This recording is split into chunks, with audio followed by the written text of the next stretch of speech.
Getaway, slots, blackjack, craps, roulette, all of it. And if you're looking to turn your escape into the ultimate gambling adventure, head to Harris Cherokee Casino Resort in Cherokee, North Carolina for their new and expanded poker room, a huge sports viewing area, over 2,900 Vegas-style slots and table games, golf at Sequoia National Golf Club, and so much more. And the sports book at Harris Cherokee Casinos are now open. Bet on pro and collegiate sports at 2 perfectly tailored gambling getaways. Visit harrischcherokee.com for details. Must be 21 years of age or older to enter the casino floor and to gamble, and must present a valid state or federal photo ID upon request. Know when to stop before you start. Gambling problem? Call 1-800-522-4700. An enterprise of the Eastern Band of Cherokee Indians. Looking for cheap flights or cheap tickets? Call the low-cost airline travel hotline now for prices so low we can't publish them anywhere. We'll even save you money with cheap travel deals on hotels, rental cars, even complete travel packages. Call us first for the absolute cheapest prices on U.S. and international airline tickets and hotels. 810-214-3710. 810-214-3710. That's 810-214-3710. You can now do more without it costing you more. Alabama's attractions have come together to offer the all-in-one ticket that downloads to your mobile device. No matter how many attractions listed on the ticket you see during the time span you bought, your price stays the same. Pick the right ticket option that best fits your schedule, and then enjoy more attractions without spending more. All-in-one tickets for different areas of Alabama are available at alabama.travel and other places where online tickets are sold. Brought to you by Alabama Tourism Department, the ABA, and this station.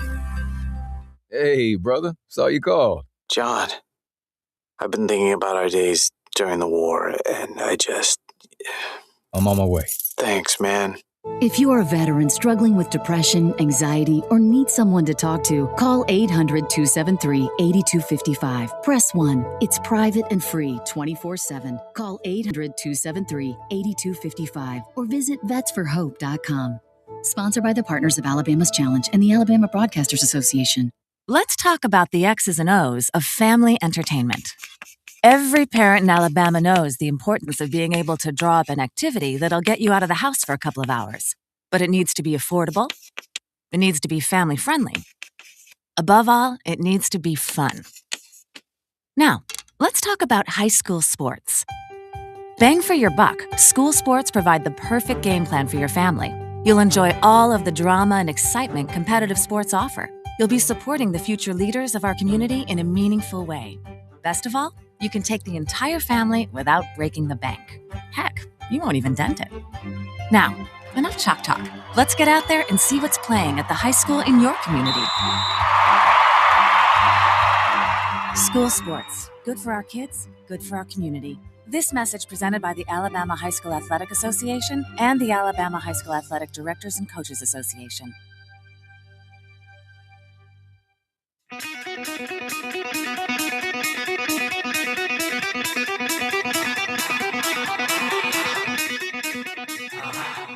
Welcome to Talkin' Ball with Scott Tyson and Drew DeArmond. Call into the Neighbors Wealth Management Hotline now, 256-576-4977. That's 256-576-4977. Now, here's Scott and Drew. And just like that, we're off, we're running, we're brand new, we're live. It's a Wednesday edition of Talking Ball, 97.7 ESPN The Zone. Scott Tyson, Drew DeArmond.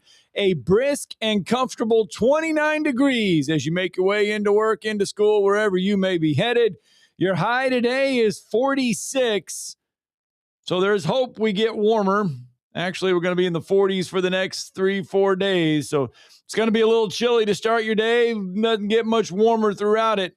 Talkin Heating and Air can help you stay warm throughout these cold days. 256-503-4490. 256-503-4490. Give Talkin Heating and Air a call. They can give your system a tune-up for just $49. TalentHVAC.com. Don't get left out in the cold. And not getting left out is a theme for today. We'll explain all that here in a minute. But it's Wednesday. It's SEC Championship Week. Alabama playing in Atlanta on Saturday, taking on Georgia in the SEC title game. Again, more the things change, the more they stay the same. That means one thing and one thing only. It's time for our 8th grader prognosticator, Grady the Greek, joining us on a Wednesday. Morning. Morning, Grady. How are you, man? Good. How are y'all? Did you have a good Thanksgiving? Yes, sir, I did. How about y'all? We did. We It was certainly did. busy, and we ate a lot of food. Did you get a chance just to eat a lot of food? Oh, yes, sir. How many rolls did you put down? Like 12. Uh-oh. That's You had fun. That's with a the grown rolls, bro. boy right there. There you go. That's a grown boy. Did you have the turkey and dressing, the normal stuff? Yes, sir. There you go. All right. Well, I do need to ask, are you going to be, before we get to the SEC title game in the Iron Bowl, are you going to go watch Jack State on Friday first as they're in the Conference USA Championship man, game? You're good luck. Yeah. I can't. I got a school dance to go to. Oh! Hey, whoever you're taking, does she know you're Grady the Greek, man? I don't think so. I don't know. Okay, so who are we taking? Yeah. Cali Champion. Now, is that your shout out? Are you going to give a shout out to her, or you got another shout out to give, man? No, I had another shout out. Okay. We'll give it to her then. No. Yeah, I think he said he had another one. Oh, okay.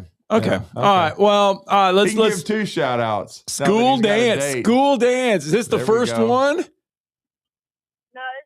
we had one last year. Now I got one this year. Okay. Oh. All right. Now, is this another date, or is this the same girl? Wait, sir? Well, I mean, are you taking the same girl this year, or did you take another one last year? I took a different one last year. Okay. All Growing in right. popularity. All right. Attaboy, Grady. Yep. All right, bud. Well, break us down the Iron Bowl. Yeah, it was a little nerve-wracking. You know, we got to win. And you nearly hit it on the We had a head. good run game that got us to win. Yep, absolutely. All right. So were you nervous at all in the second half? Yeah, I was pretty nervous. Yeah. Defense kind of stopped trying 100%. Yeah. All right. So what do you think this week? Alabama, Georgia, SEC championship game. No strangers to Atlanta are these two. No strangers to playing in this game are these two. Your thoughts on Saturday?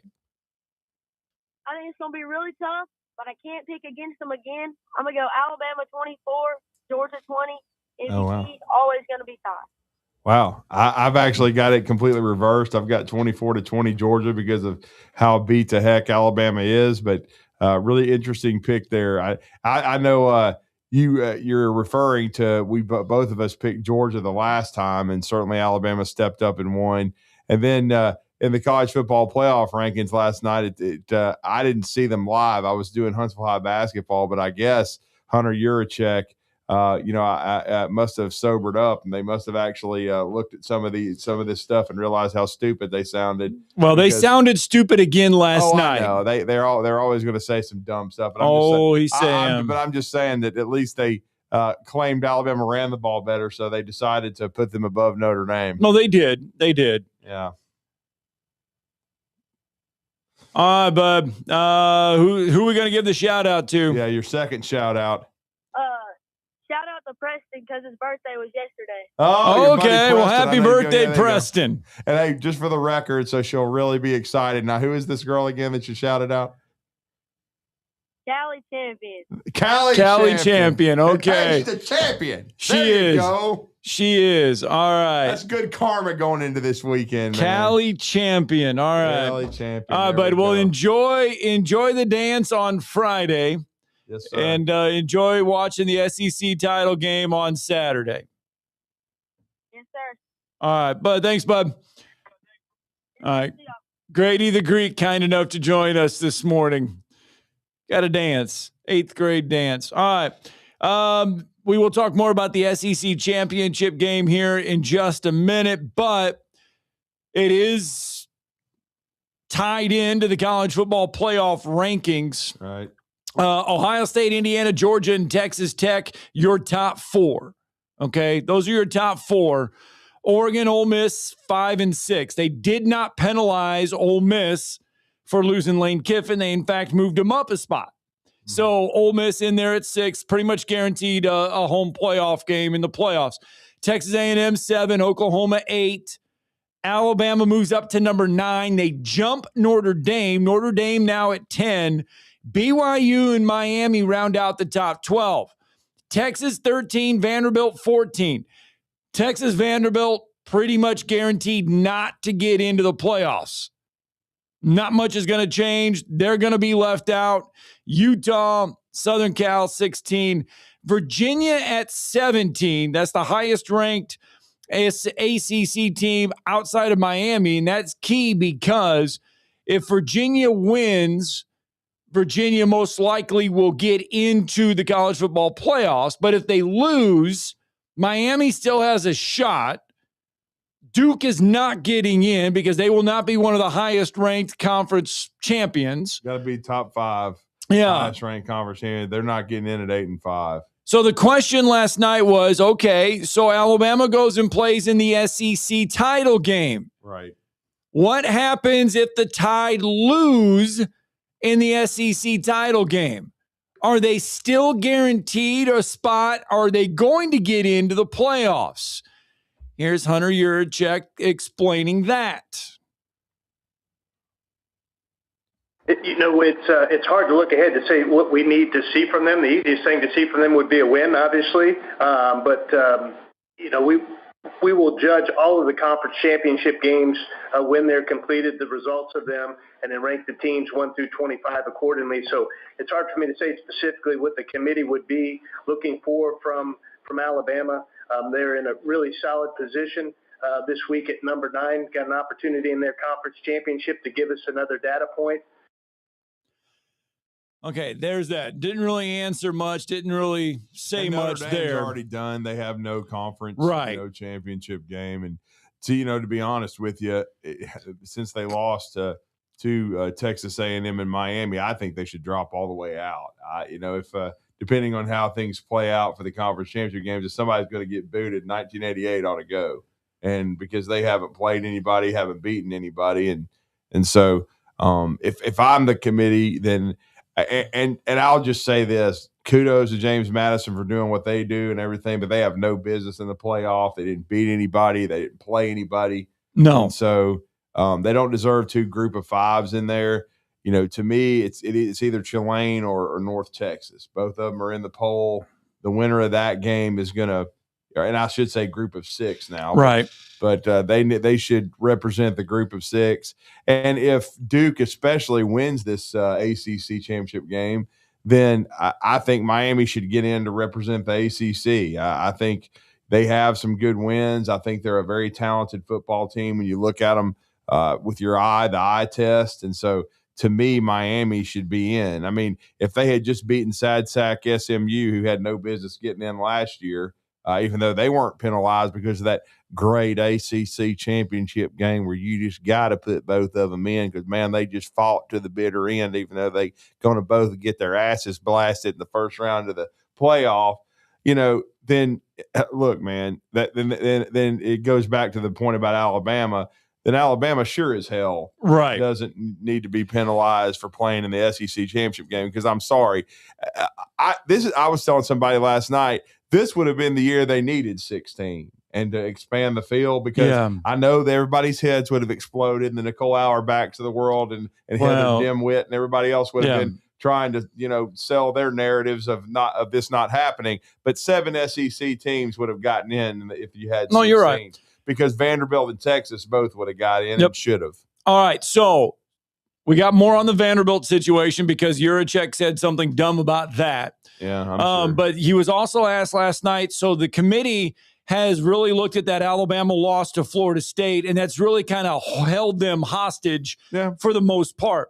Well, Florida State is a below 500 team. 5-7. So they were asked last night, so Auburn was a 5-7 team. Yeah.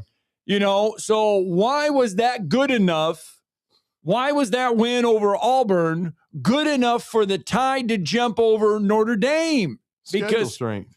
So where did Auburn play Vanderbilt? Where did Auburn play Vanderbilt? Yes. They played them in Nashville. Okay, listen to the comments last night about the committee on why Alabama was moved ahead of Notre Dame. Just keep that in mind. A debate between Notre Dame and Alabama has been one of the fiercest debates for the last 3 weeks, and it really has split our committee room. We've got people that thought highly of Alabama. We all think highly of both of those teams, but some are very much in Alabama's camp, some are very much in Notre Dame's camp. And it's just Alabama in a rivalry game on the road.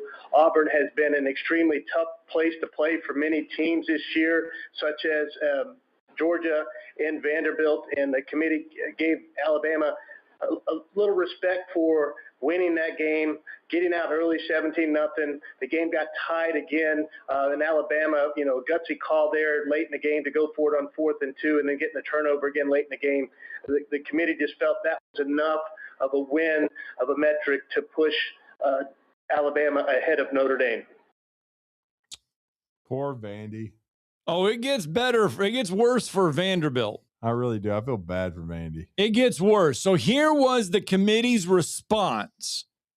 This was the committee's response for why Vanderbilt is behind such teams as a 3-loss Texas, a 2-loss Miami, and a 2-loss Notre Dame. Well, and hold on. Before you play this comment here, I really did get pissed off last night. I mean, I don't care, if Texas beat Texas A&M. And I know they beat Vanderbilt head-to-head, but there's no way in hell they should be ranked ahead of Vanderbilt with losing to Florida. Florida's 4-8. That matters, okay? I can handle it being, 14th, but Vanderbilt should be 13th. That's just stupid. I mean, you're basically acting like the Florida game never happened. I mean, no, you're right. I mean, Vanderbilt had a very close loss to Alabama, a close loss to Texas. That's the only two teams they lost to. Both of them's in the top 13 in the country. And then if Vanderbilt had another logo on the side of their helmets, like if that was the Notre Dame or no logo or whatever. In reference to Notre Dame. I know if it was a gold helmet it was a Notre Dame helmet, or if you put a Longhorn on it. And hell, if DeGayo or Pavia played for Texas, this wouldn't even be a Heisman race. It would already be over. Yeah, no, you're right. So here was the committee's response as to why Tennessee is ranked below all of them. Oh. The committee has a great deal of respect for Vanderbilt and what they have achieved, an amazing season, a 10-win season. When you look at their schedule now that Tennessee is no longer ranked, they just don't have a signature win. They've got wins against LSU, Missouri, and Tennessee. Missouri and Tennessee were previously ranked in their poll. They are no longer ranked in our poll. And then the two ranked teams that Vanderbilt has played, Alabama and Texas, I think both of those games in their own way were a little bit different. The Alabama game is probably closer than the score indicates, and the Texas game was probably closer than the score actually indicates, because if you remember, Texas was up in that game 34-10. So I think it's just the lacking that signature win or two that teams like a Texas and a Miami, Utah, teams above them have. So Vanderbilt. Who the hell did Utah beat? And that's sad sack conference. Vanderbilt does not have a signature win on the schedule. Well, Miami, look, man, Miami, they did beat Notre Dame, but that's about it.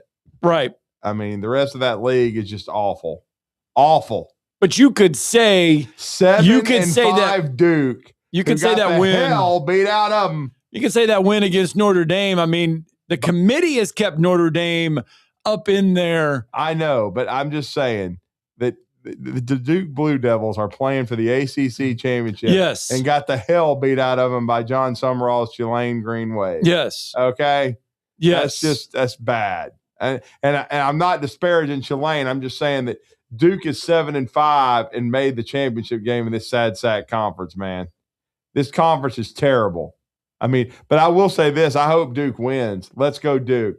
You know what I'm saying? Let's go Duke, win a football championship, and then, But then would you want Miami North Texas or James Madison? Because one of those two will probably, if Duke wins, North Texas or James Madison. They're neither one of them getting in. You sure? Yes, I'm absolutely positive because I think somehow somebody's going to take some sort of drug where they become coherent and they're going to realize that you look at Miami's resume and you look at frickin' James Madison's resume and North Texas, and ain't neither one of them played or beaten anybody compared to the Miami Hurricanes, even in the ACC. Because first of all, Miami would have that win over Notre Dame. Okay, so that's a signature win.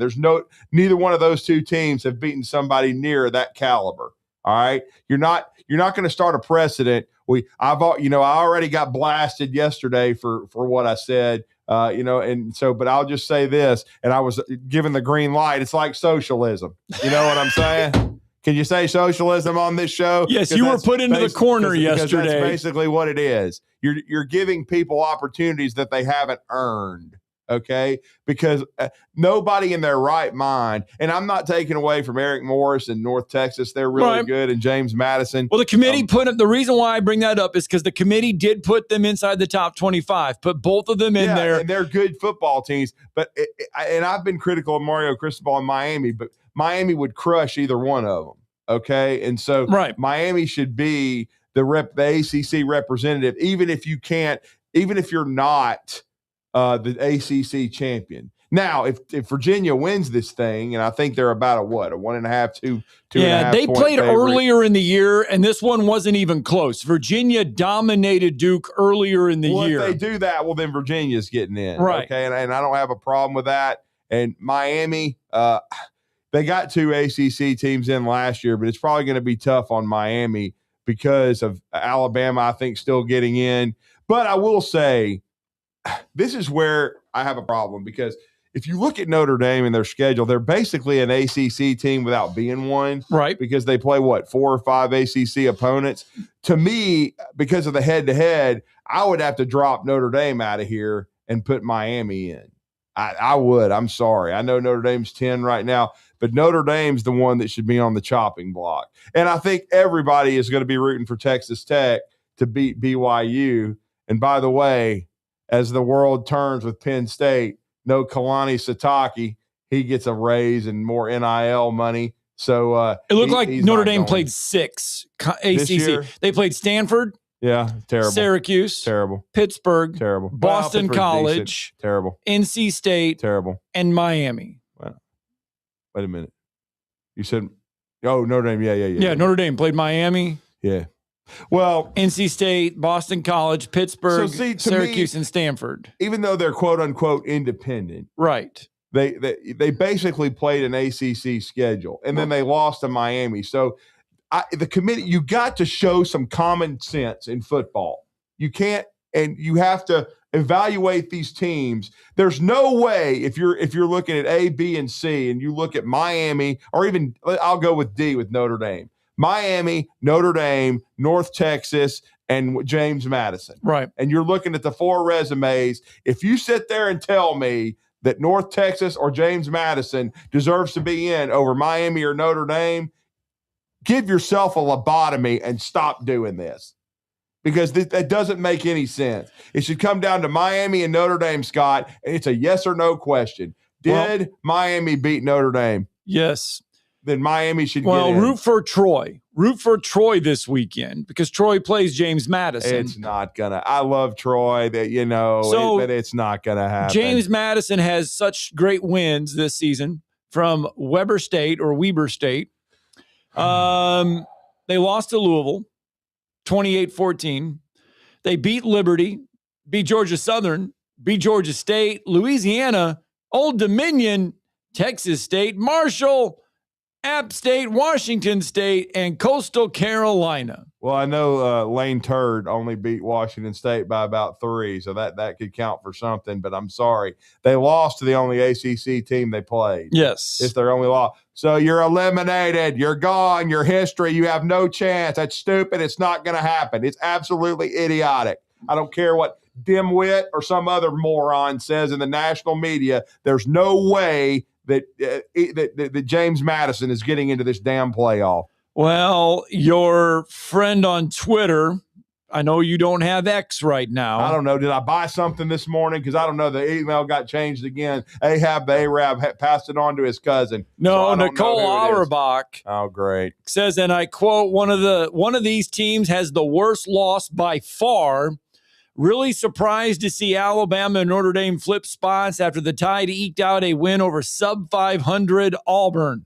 Still clinging to the Florida State loss. She is dumb as a brick. And that's all I'll say, because she also picked Notre Dame to win the national championship last year. Didn't work out too good. You know what I'm saying? I do. All right. We got to get a break in. 722 256 576 4977. We'll get you to your phone calls and some other stuff as well. Plus, it's National Signing Day. We got to get that in. Is it? Yeah, it is. It's you know what? When we have the NFL draft, we say, hey, look, a new class of millionaires are coming your way. Mm-hmm. You could almost say that now about high school National Signing Day when it comes to the elite revenue share. To the elite college football players, because some of these young kids are eking out a lot today on NIL. It's not NIL, it's NIL. They're not signing a national letter of intent anymore. They're signing something else, but they're getting paid. All right. Get a break in. Phone calls and everything else next.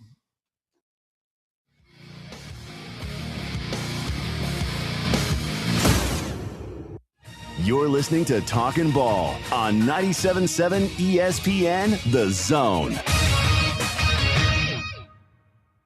By now, you know about Eagle Masonry and Insulation, and maybe you know that Eagle also does landscaping and dirt work. But how about after paint work? Shower doors, shelving, and mirrors, all taken care of by Eagle, the same Eagle that takes care of all your masonry, insulation, and landscaping needs. Eagle brings the same level of expertise to all these disciplines, and they're ready to provide you with a free quote. The website is the same, insulatewitheagle.com, as is the phone number, 256-755-1556. Give them a call and see what Eagle can do for you. Eagle saves you time. Eagle saves you money. Where's the best place for sports? What about the best place for wings? If you answered Jefferson's for both, you're right. Jefferson's is also a great place for value. Every Monday, kids eat free with the purchase of an adult meal, and teachers bring your teacher ID and you eat free every first Tuesday of the month up to $15. Jefferson's, best place for sports, best place for wings. In Hampton Cove and our latest location, now open in New Market on Winchester Road. Isn't the story of the prodigal son an amazing story? Basically, a rowdy boy who literally wished his father dead, ran away, and consumed his wealth with hard and fast living. Yet the father looked for his return every day, and when the boy got tired of eating pig slop, he decided to return. What did the father do? As soon as he saw that boy, he ran to him, threw his arms around him, and killed the fatted calf for a great celebration. Hey, I'm John Dees, pastor of the Cross Point Church. If you're looking for a church home, come see us, smack dab across the street from the YMCA in Madison. At Mr. Sparky, we're America's on-time electrician. Flickering lights and hot switches can be annoying, but they can also signal a major problem, or worse, an electrical emergency. So play it safe and leave it to the experts at Mr. Sparky. Trust our team of professional, clean, and friendly electricians. We'll get it done right and get it done safely. You don't have to put up with any malarkey. Call 888 8-SPARKY. Independently owned and operated, licensed in the respective state or county.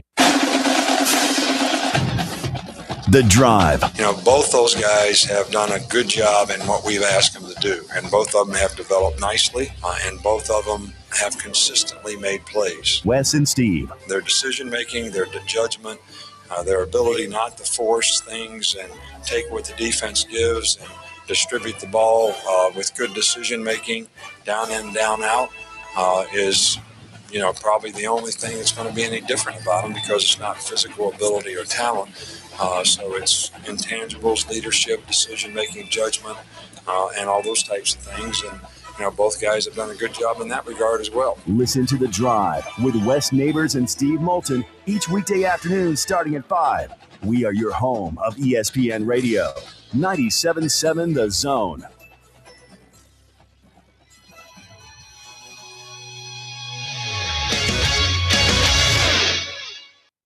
The Drive with Wes Neighbors and Steve Moulton. Weekdays from 5 to 7 p.m. Only on 97.7 ESPN The Zone. Black hole sun. Is the committee in a black hole sun? Yeah, them and Nicole Auerbach, because she can't read. Yeah, Nicole Auerbach saying yesterday, and I quote, Alabama at number 9 feels like a decision that will allow the committee to keep the Crimson Tide in the field even if they lose to Georgia in the SEC title game. Well, hell, if Notre Dame played Georgia, they'd lose too. And I know what she's going to say. Well, they beat them last year. That's only because the quarterback got injured. So let's do a resume test. Let's do a resume test. Let's do all the metric numbers. Overall opponent win percentage. Notre Dame 52, Alabama 56%. Check Alabama. Opponents win percentage of teams they beat. Notre Dame 45%, Alabama 55%. Pretty significant. Check. Ranked wins. Now this is according to the current playoff rankings, not what it's been all season. Notre Dame 1, Alabama 2. Well, and we know during the season, Alabama beat many more ranked teams than Notre Dame. Strength of schedule. Notre Dame, according to the committee, 42nd. Alabama, 11th. And I think that's too low. I don't know how Alabama's not in the top 10. I don't know what metrics they're going by. And then they've still got to play Georgia again. So, yeah. I mean. Strength of record. Notre Dame, 13th. Alabama, 8th. Check. So why are we debating this? Because she loves Notre Dame. That's why. That she stumped for them in the playoff last year, thought they were going to actually win a national championship, and she didn't have to dust off her 1988 VHS tape of Major Harris in West Virginia. She thought they were going to win it, and thank the good Lord they didn't, because I had been talking about them. I've been counting down the 40 years, and then it was a little nerve-wracking them get to the finals, but at least Ohio State didn't gag, and they saved America from having to put up with that garbage. And like I said, I hope they get dropped. I hope they don't even make it. I hope them being on a bye kind of hurts them this time. And of course, Miami is too. But I'm just saying, and they're not even bringing up that metric and that point. Notre Dame may be a quote-unquote independent, but look how many ACC teams they played, and then the head-to-head has to matter. It's just like Vanderbilt in Texas. Yes, that matters, but it also matters that Texas lost to Florida. They lost to Florida on the road, and Florida went 4-8. Nicole Auerstoop is over here talking about how Alabama lost to Florida State. Well, guess what? Texas lost to Florida, all right? They don't belong in the playoff. Vanderbilt should be ranked ahead of them too. I mean, it's ridiculous. I think the outcry from a select few, this is a select few, this isn't the majority, but from the national media, the outcry is that the committee looked at Alabama's loss to Florida State and held it over Alabama's head for 10 weeks? Something like that. They go and they beat Auburn. Yes, it was a rivalry game. Yes, it was only a 7-point win. Yes, it was on the road, but it was against a 5-7 now team. The committee then all of a sudden vaults Alabama over Notre Dame, but yet they still played and beat a sub-500 team. Well, I think that's the outcry from everyone is like you held them hostage for having a sub-500 win, a loss to Florida State, and then you beat a sub-500 team, and that's good enough to vault Notre Dame? Well, what they're also doing is they're trying to value Notre Dame's losses, which was to an 11-1 Texas A&M team, even though if you look at Texas A&M's schedule strength in the SEC, they only played one of the top 7. Right. Okay. And then, they also lost to Miami. But see, here's my point, though. Miami has 2 losses. Notre Dame has 2 losses. Right. But the problem is that unfortunately for Miami, they're also basically penalizing the Canes for the quality of their losses because they lost to Louisville, even though Louisville's a bowl team. But Louisville was not a great team, and they beat the Canes, and then SMU. Even though both of them are bowl teams, man. See, there you go. asking the There it question. is. Could BYU steal a berth from Notre Dame? Well, I don't think they'll beat Texas Tech myself. They got beat 29-7 the first go round, and I think Texas Tech is the better football team, but you never know. Right. I mean, in these situations, but and see, they're not even bringing up that point of the head-to-head with Miami and Notre Dame, and I think it's because again they're valuing the losses, which is stupid. Because if you're both 10-2 and Miami beat you head-to-head, then Miami should get the nod. See, here it is now on the screen here. Yes, Notre Dame versus Miami. Yeah. I mean, I just don't. Strength of schedule favors Notre Dame. Yeah. The strength of, resume is favors Notre Dame. 1-2, but it's who they lost to, I guess. But yeah. I think Miami, and everybody knows I hate Miami too. It's not like I like Miami, but I mean, I appreciate what Mario Cristobal did at the University of Alabama. I don't think he's a great head coach, but I'm sorry, but I'm also showing common sense here.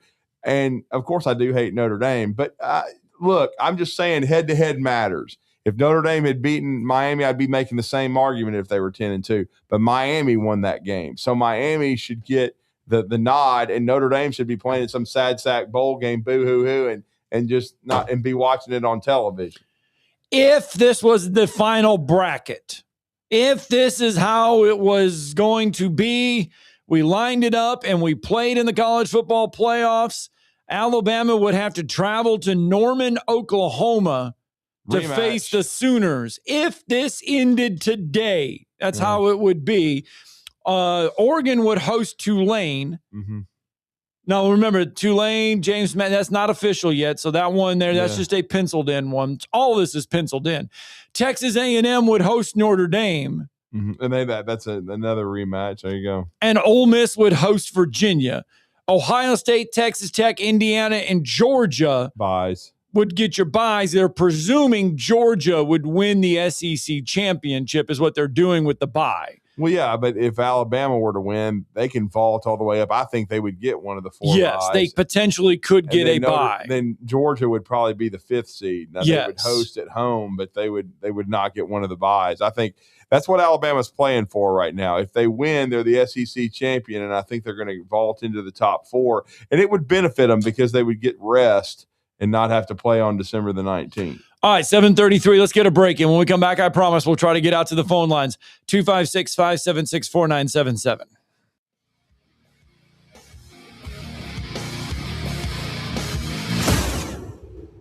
You're listening to Talkin' Ball on 97.7 ESPN, The Zone.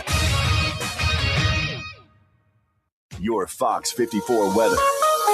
I'm Chief Meteorologist Jordan Dressman. A mostly to partly sunny sky this afternoon. Temperatures climbing into the mid and upper 40s. A couple of us could see the lower 50s, dropping into the mid 30s as we head into the overnight early Thursday morning. A mostly cloudy to overcast sky as we head into Thursday afternoon. We are going to be talking about small opportunities for a couple of isolated showers. There's a better chance of rain on Friday. Your Fox 54 weather, only on 97.7 ESPN, The Zone. Specializing in simple and affordable rentals, McCurry Van and Car Rental can make sure you have just the right vehicle for your next family vacation, weekend getaway, or if you just need transportation while your vehicle is being repaired. McCurry carries Ford Transit vans and Mercedes Sprinter vans, trucks and work vans, and more. And they offer discounted rental rates for long-term rentals. Now with 4 locations: Athens, Muscle Shoals, Coleman, and Huntsville. Log on McCurryRentals.com to make your reservation now. That's McCurryRentals.com. At Stella at 5 Points, living isn't just about having an apartment, it's about living artfully. Imagine waking up with the upscale feel of Atlanta or Nashville right here in the heart of Huntsville. Modern, stylish apartments, open layouts, stainless steel appliances, and resort-inspired amenities. Nestled in vibrant 5 Points, you'll enjoy walkability, parks, dining, and quick access to downtown without the chaos. Stella at 5 Points. Live artfully. Live Stella. Hi, my name is Dan Aldridge. I'm here to let you know about the Aldridge Law Firm and the soon-to-be-announced Legal Town Center. I've been practicing law in Alabama since 1984, and I also practice in Tennessee. And I'm from North Alabama, and I'm here to represent you and take care of your legal needs. For many of us, hiring an attorney is not high on the priority list and maybe a little scary. but it's something that we all need at some point. So by all means, do your homework. And if you need representation for car accident, wrongful death, medical malpractice, nursing home abuse, or estate planning, or any other matter, just give us a call at 256-534-3188. And you can email me at Dan, that is Dan at danaldridgelaw.com. Dan at danaldridgelaw.com. God bless America.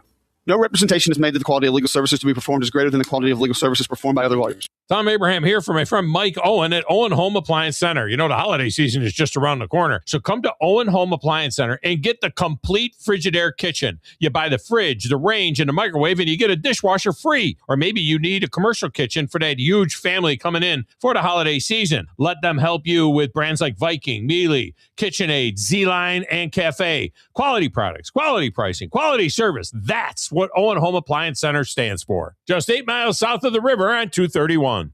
Since 1983, Berkshire Hathaway Rise Real Estate's Ann Adams has been your local go-to real estate expert in the area. As a buyer, you can trust Ann's in-depth knowledge of the local housing market to narrow available properties down to those you'll be interested in, saving you time when shopping for a new home. When you're ready to sell, Ann's expert negotiation skills will ensure you get a fair price and hassle-free experience. Call Ann Adams today at 256-337-2625 or email annadamsrise@gmail.com. The Blitz with Joe Hunk and John Abraham. Weekday morning starting at 9 a.m. on 97.7 ESPN The Zone.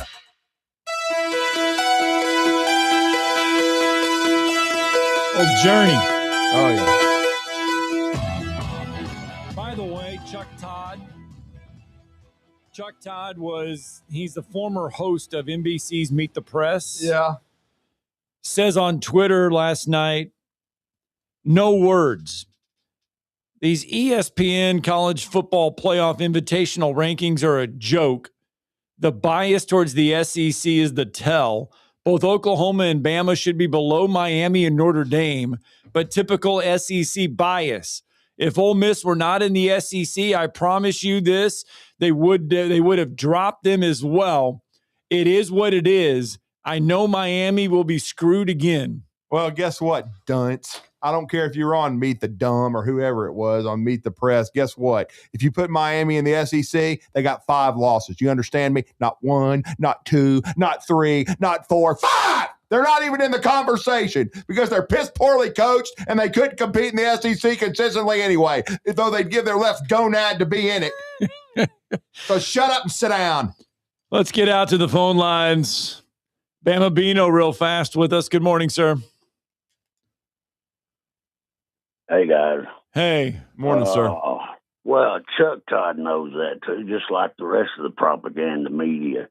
They knew J6 was a hoax, and they knew they set it up. They knew Russian collusion was a hoax set up.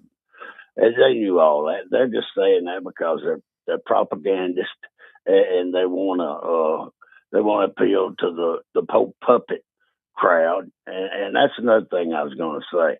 You could settle all of this if it wasn't a little bit of a corruption. Everybody gets a trophy socialist thing going on. You could put Notre Dame in a conference like they should be, and then that'd all be settled. If they win their conference, they're in. They're in it in basketball. They were pretty well forced to, I guess. I don't know if it's because TV contracts or what, but they're in whatever conference. The ACC. In other words, the Bush League. Well, the hatred towards Alabama continued last night. Dave Portnoy says, and I quote, Bama jumped Notre Dame, so if Bama loses, they still get in with 3 losses, including 1 to Florida State. Pretty obvious what the committee is doing. They're putting the teams they want to make it in the best position for their future arguments. It's sickening. No, what Dave Portnoy is a Michigander, so he's just mad because Ohio State made him look like a JV team. Next, yeah, they know what they don't always. All of these puppet propagandists don't believe what they say. They're just playing. They're saying what they're being told to say, and Feinbaum even called that out. finally, after he stood up to woke Disney and said, I'm coming out of the closet with this. I'm tired of being told what to say. I'm going to say the truth now. But on a somber note, a friend of mine's brother got killed in a car wreck, and I want to shout out to the family. It's a very good friend of mine in Charles and the Carter family. Pat Madden's brother, Terry. Pat Madden's in the Marshall County Hall of Fame, and he played at Jacksonville and Auburn. And his brother Terry got killed in a car wreck, and we're going to go see our friend today later on, either today or tomorrow. And just wanted to give a shout out to the Madden family, Terry, Chris, Pat, and Linda, and he has a sister, their family, Terry.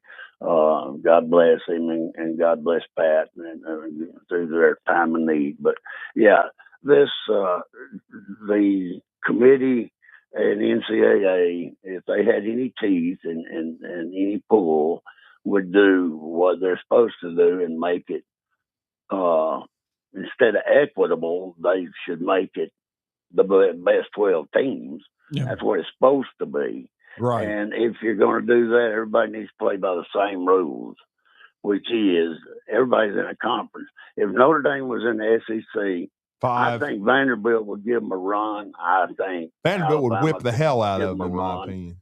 That's what I'm saying. I mean, that wouldn't even be. They would probably fire the president of the university for even paying them. Yeah. Because they couldn't control the narrative. And, most people that pay attention knows that. They're just catering to the Pope puppet crowd. And but anyway, that's all I got to say about that. God bless, guys. Thanks. Thank you. Your buddy Pat 40, who is never invited to dinner, says the committee found a strange way to elevate Alabama over Notre Dame, which is strangely elevated over Miami. The last rankings before the rankings were an exercise in puzzling logic and twisted facts. Well, I mean, I agree with Pat on part of what he said, and that was about Miami and Notre Dame. Yes. I don't. The head-to-head should put Miami ahead. I don't get, they should put them above Notre Dame. I don't get that at all. I don't understand why they keep having to prop up Notre Dame. It's like because they're on NBC, because they have a national brand. Oh, we've got to get Notre Dame in the playoff. I mean, it ought to occur to you. It would be if I was on the committee. Guys, they may be an independent, but they basically played an ACC schedule. They lost to Miami. They lost to Miami. They lost to Miami. I'm going to say it about 50 times so you get through your pea brains. They lost to Miami. Miami should be ahead of them. I don't care who Miami lost to. They both have 10-2 records, and Miami beat them, you buffoons. All right, let's sneak in Bryce real fast on the phone lines. Good morning, Bryce. Guys, I mean, the committee, a light come on last night, and they finally realized, like they didn't know that they had Notre Dame ahead of Alabama. It should never even been, like you said. They should not be in the conversation until they join. They should not get to go to the playoffs until they join a conference. Why are they different from everybody else? And I agree. Like you said, 1988, been a long time. Yes, it has. No doubt. And I agree, Bryce. There's no question that and I think if Notre Dame joined a conference, quite frankly, I think it would be the Big Ten, though I think should be the Big Ten, even though that would hurt their baseball quite a bit. But I don't know how much, they would, well, I don't know how much they would care, but again, they would be getting a lot of money and they would probably be a top 3 or 4 team right now. They'd be up there with Oregon, and of geographically course, footprint, Ohio State and Indiana. It makes perfect sense for them to be in the Big Ten. And then you play Indiana all the time, but yes. Again, they would be up there and still be a college football playoff contender, but they certainly wouldn't be a lock. No. I mean, I get so tired of heard the people talking about Notre Dame this, Notre Dame that. Unfortunately, if they played in the SEC, like you said, they would be 5-5. if they'd have played our schedule. I mean, for the people to say that about Alabama, they need to look who we played, and it makes common sense. That's all it is. It's not like it's rocket science. Mm-hmm. Yeah, we got 4 ranked teams that we beat, and Notre Dame's got 1. And don't get me started on the Big Ten. Right. Ohio State and Indiana, they got one win from a top ranked team. Mm-hmm. But isn't it funny how the world turns? It can be. Well, yeah. Well, think about. We talk about Alabama, feeling like they're getting the shot. Think about Vanderbilt, though, because Vanderbilt beat Missouri, who was ranked inside the top 25. They beat Tennessee, who was ranked inside the top 25. Vanderbilt gets no credit for those wins because those teams have fallen out of the top 25. Well, and look, for the first month, Florida State was a top 10 team after they beat Alabama, yes. And then they fell apart. So, but like I say. But guys, Wild Turkey, head coach at Ole Miss. Oh, Isn't it funny how the world turns? Yeah, never would have thought it. What's your comment on that, buddy? I hadn't called you and asked you about that. No, one. It's something I never thought I would see, but I got to say we had some intel a couple weeks ago that if Lane Kiffin ultimately lied his way out of town, which is what he did, that Pete Golding would be the head coach, and that's what Keith Carter decided to do instead of going after John Summerall, which I think Ole Miss made a mistake in the long term there, but I think it was to Florida's benefit. Oh, I'm so glad he didn't go to Auburn. You just don't know how glad I am he didn't go to Auburn, man. I was hoping he wouldn't do that. Yes, sir. And I think Auburn be cutting the check in another 3 or 4 years to pay him off, because that don't scare me at all. Well, he did keep DJ Durkin, and I think they kind of knew that was going to happen. Well, I figured that, and I figured he probably had to keep host coaching staff, because they ain't going to pay no money down there. Oh, he'll bring. Well, he's bringing in all of his offensive guys. Staff, yeah, pretty much all of his offensive guys are coming in. His offensive Cody coordinator, Burns. Cody Burns, is coming back. Yeah, he's bringing in a lot of his offensive guys. And Durkin's keeping a couple of the defensive guys that were on the staff. Now there's going to be some new ones there are going to be some new ones. Yeah, they got rid of Rock Bellatani. He left again. Yes. So, but they are bringing in a bunch of new offensive guys. Drew, didn't Alabama win the SEC, finish number 1? In the regular season, right? Yes. That they finished because of the win over Georgia. Okay, that's yeah, I had an argument with somebody that don't like Coach DeBoer, and he said they hadn't won nothing yet. I said, well, they finished number 1, and now they got a chance to win the championship game, so it'd be twice, like it usually is. It's like basketball, isn't it? Yep. Yes, sir. Yep. Okay. Thank you, sir. Hey, guys, I really appreciate you letting me talk, but I had to ask you about Wild Turkey. I give it 2 years at the most. All right, Bryce, thanks for going. We've got to get a break in. I know we got more phone calls, but if we get this break in, we'll be able to get to those phone calls to wrap up hour number 1. 256-576-4977.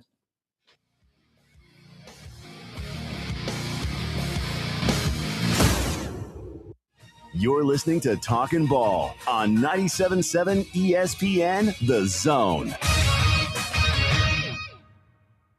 This is the 2025 SEC Football Championship game. And Alabama is heading to Atlanta again. Touchdown, Dogs are SEC champions. Join us Saturday as the Alabama Crimson Tide and the Georgia Bulldogs vie for the SEC Championship.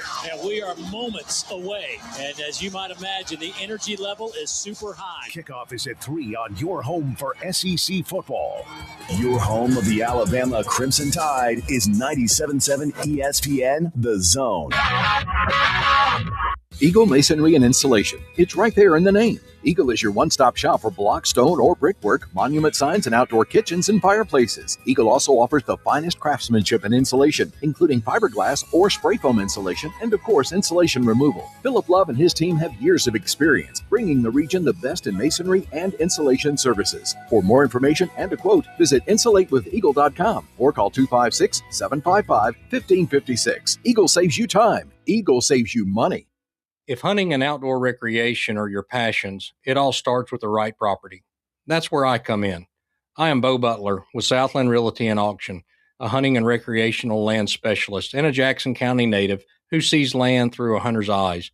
Just as you trust your guide on a big game hunt, you can trust me to find the perfect property for you. Thinking of selling? Let me help you make your land attract buyers. Remember, Bo knows land. Call me at 256-609-0512. You've got to experience Toyotathon at Bill Penny Toyota. They've got the selection with over 700 new Toyotas to choose from. And they've got the extras with Bill Penny perks and a 10-year unlimited warranty. So get on over to Bill Penny Toyota today and experience Toyotathon. Bill Penny Toyota in Huntsville and online at BillPennyToyota.com. Bill Penny's Toyota 10-year unlimited warranty is valid through the 10th year of ownership. Valid on new vehicles only. See dealer for details. No representation is made that the quality of legal services to be performed is greater than the quality of legal services performed by other lawyers. A wise man once said, "If you take care of old folks and children, everything in the middle will take care of itself." Hi, I'm Danny Aldridge, lawyer in Alabama and Tennessee. In the next 20 years, the number of those folks over 65 years of age will more than double. In our golden years, the most important goal is to be treated with dignity and have control over doing what makes you grateful with those you love. At the Aldridge Law Firm and the Legal Town Center, we're dedicated to help you with these goals, and we'll be there when life throws you those inevitable curveballs. Let us assist you with your legal needs, whatever they may be or become. You may reach us by phone at 256-534-3188 or online with Dan at danaldridgelaw.com. Just remember, we're here to help. Whether it's personal injury, wrongful death, fraud and cheat, or estate planning made complete, we're here to help. This segment of Talkin' Ball is brought to you by University Kia, the #1 volume Kia dealer in the state of Alabama. Located online at universitykia.com.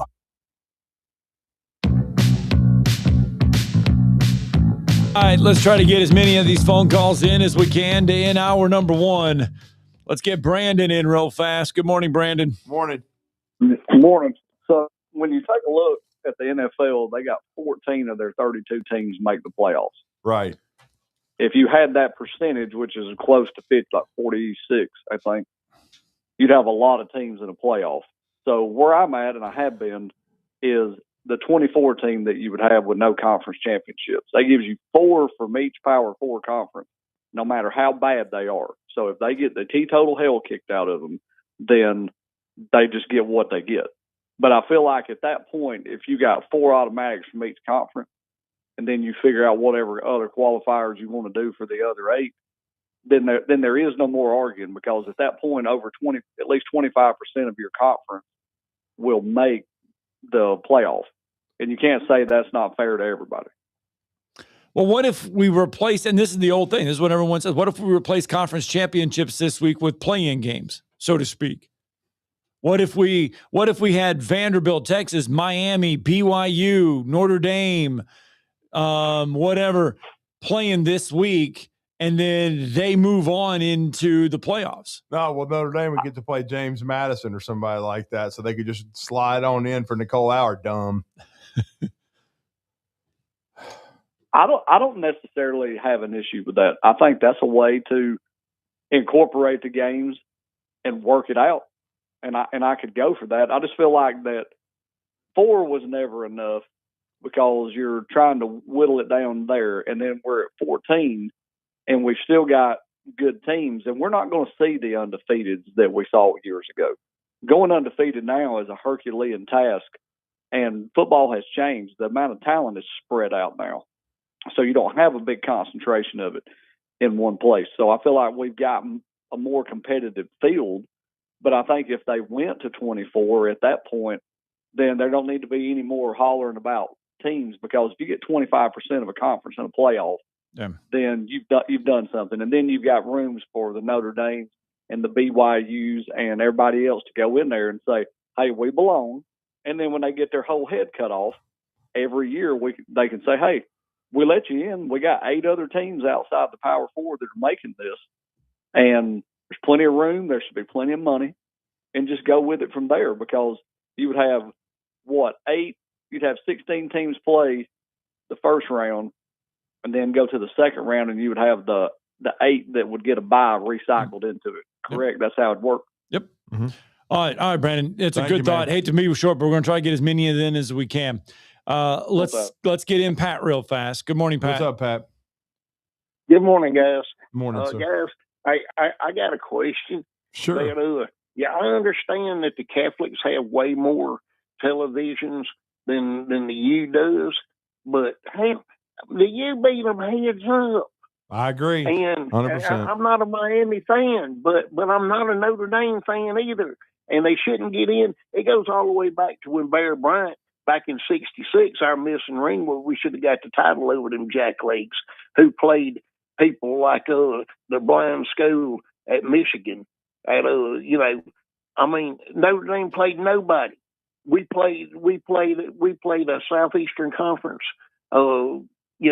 schedule. I mean, it still meant more. Even back then, it still meant more. But it was just the fact that the media were controlled by people from Notre Dame and controlled by other non-ethnic group or other ethnic groups. The media was controlled. It was horrible, and it's horrible today because we're dealing with dummies that are up there that making those selections. There's no reason that Miami shouldn't be above Notre Dame. Agreed. Yep. Agreed 100%, Pat. Agree. All right, Pat, thanks for the phone call. Y'all have a blessed one, man. All right, thanks. Let's get Justin in real fast before the break. Good morning, Justin. Morning, Justin. Hey, guys. It all comes down to money. I mean, it's basically plain and simple. It's all about money. But I think killing Notre Dame or killing Miami is the ACC so bad. I think that's another reason why they've got them so far down. But I know Notre Dame's played mainly an ACC schedule. That's what my point is, though. But you're not going to hear Nicole Auerbach reference that. She's going to reference the Iron Bowl because she's a pathetic Notre Dame shill. She wants to talk about SEC teams, but go ahead. I got one more thing I got to say about Alex Golesh. Did you ever in a million years think you would ever see a coach at Auburn that chewed gum harder than Terry Bowden? That's a good point. Please tell me you seen that video. Please tell me you saw that video. Him chomping that gum like crazy. Yeah, I mean it's a new era, man. It's going to be interesting. We got a Russian coaching the Tigers. That's hilarious. You guys have a good one. All right, thanks, Justin. All right, we've got to get this hour break in. When we come back, Rodney Orr is going to join us. It is National Signing Day. Some things going on with the Tide. Yeah, some kids getting paid across the country.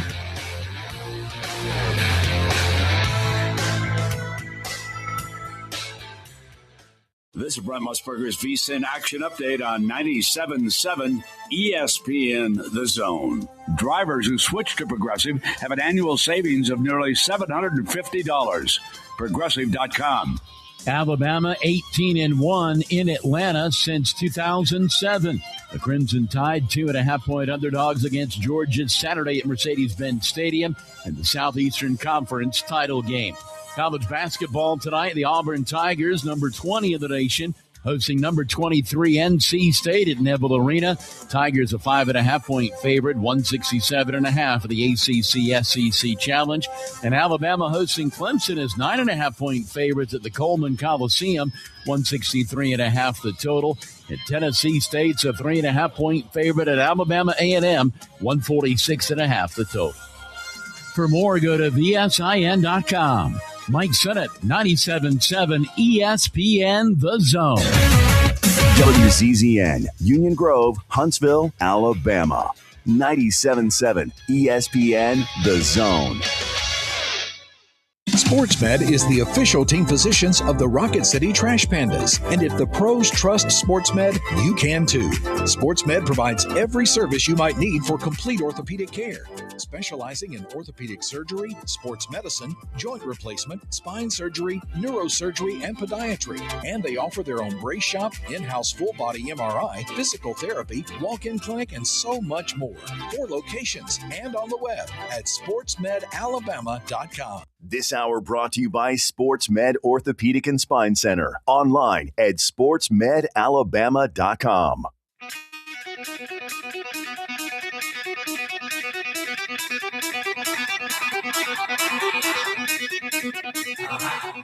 Welcome to Talkin' Ball with Scott Tyson and Drew DeArmond. Call into the Neighbors Wealth Management Hotline now, 256-576-4977. That's 256-576-4977. Now, here's Scott and Drew. All right, welcome back. Talking Ball Hour 2, 97.7 ESPN, The Zone. Scott Tyson, Drew DeArmond, Sports Med Orthopedic Surgery and Spine Center, dedicated to providing care that improves lives.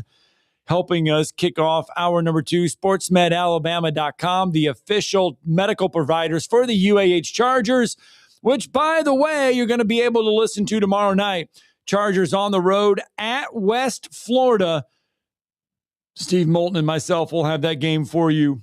Y'all going on that swing, though. We're going on the West Florida Valdosta swing. Going to enjoy, hopefully, some warmer weather a little bit. But today is National Signing Day. And I mentioned that some kids are getting paid. Just so you know, NIL has a huge impact in kids' decisions right now. The baseline rate for a Power 4 quarterback is roughly between $100,000 to $300,000.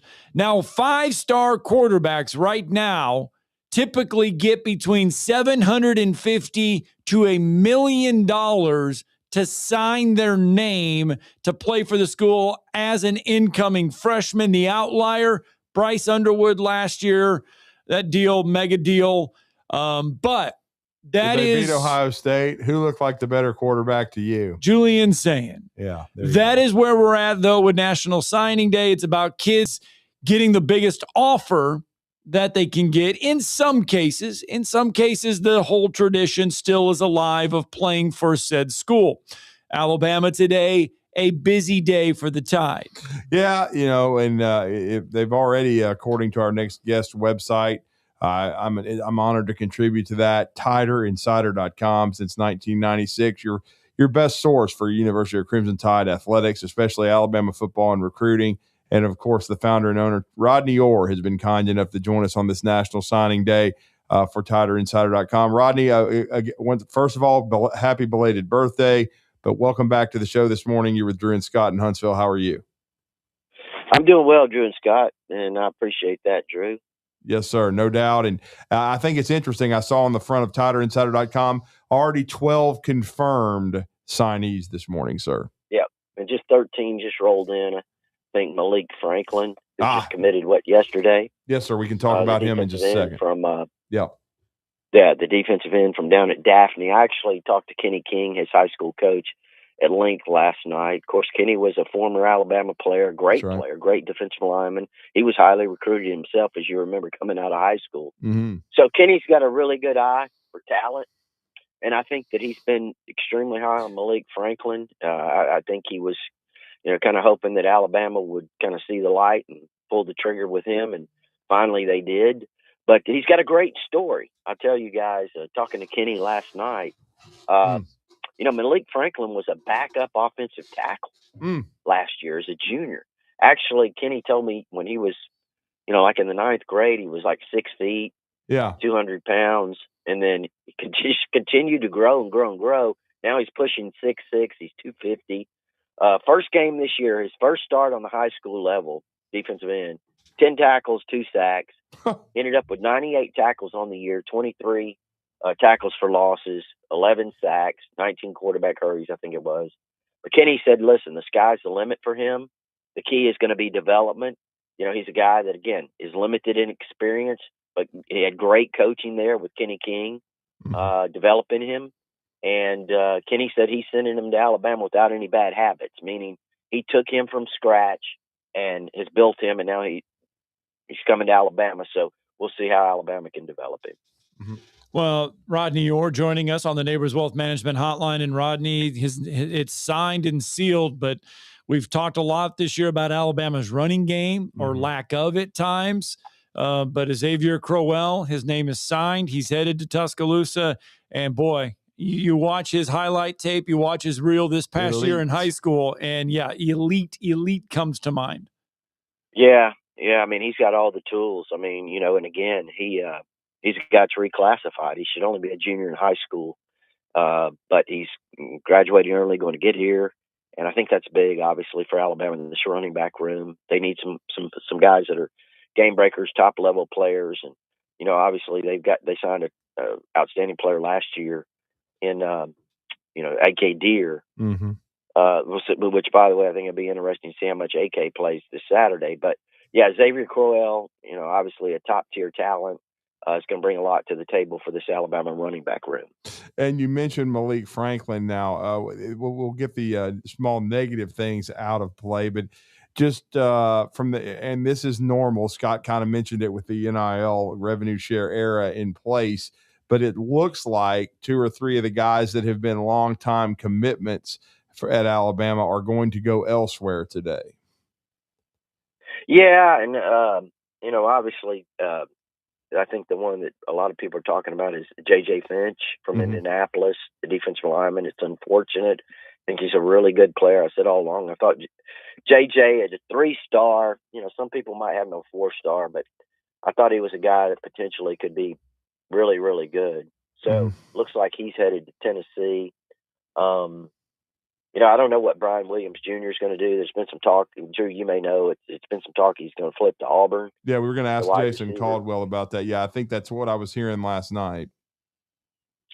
So that's him, and I'm not Jabari Barnett, the running back. Yeah, from down in Florida. Sounds like he's going to flip to Illinois, which I think that was he may have been committed to them. I can't remember off the top of my head. That's right. Yeah, he was committed to them early when he flipped to Alabama. So listen, Brett Bielema does a fantastic job with running backs in terms of getting the ball in their hands. So you can kind of see why he would be interested in that.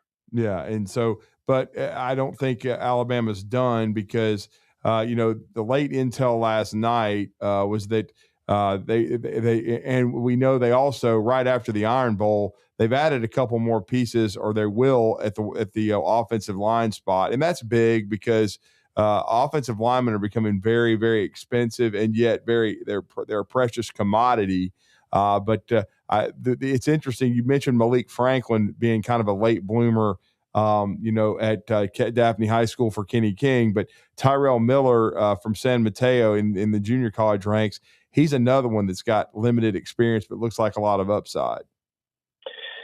Yeah, obviously he's a big guy. He's got the frame, and we'll have to see. I mean, again, I think you look at him and you have to say, okay, this is a guy that's going to require a lot of development, but they feel confident that he has the potential to help them to contribute and all of those things. So we'll see. I mean, like you said, finding top-notch offensive linemen, it's, you see the guys that are ranked 5 stars and 4 stars and what have you, and that's all nice. I mean, it looks good, certainly looks good. And most of those guys pan out to be pretty good players.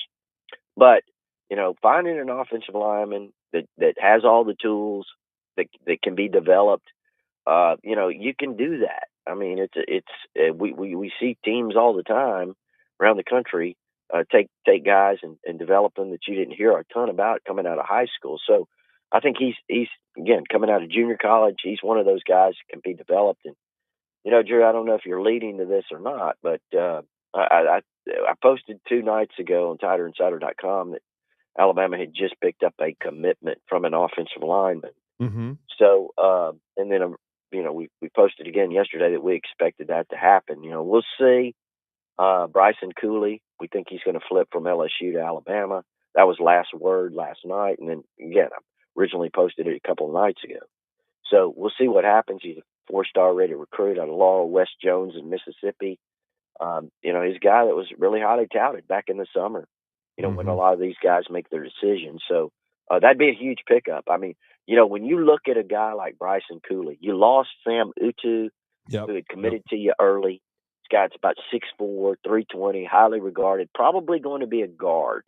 But, you talk to people who played offensive line in the SEC, they said, you just look at Alabama and you say, you got to get some tackles. I mean, you got Jackson Lloyd last year. You got Michael Carroll.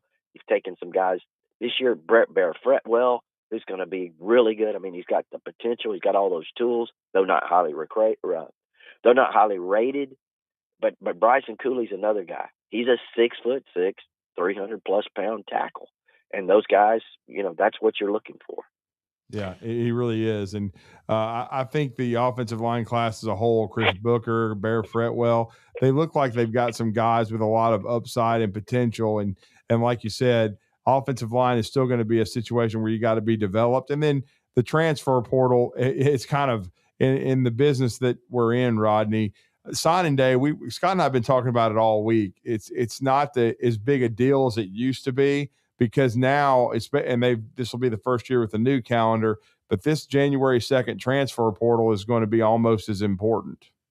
Oh, no doubt. If No not doubt. more. I mean, it's no doubt. I mean, it used to be a lot of buzz this day. Yes. Again, it right. was a big day. And even back in the day when there was only one signing day in February, it was huge. But it just really, there's just not much buzz.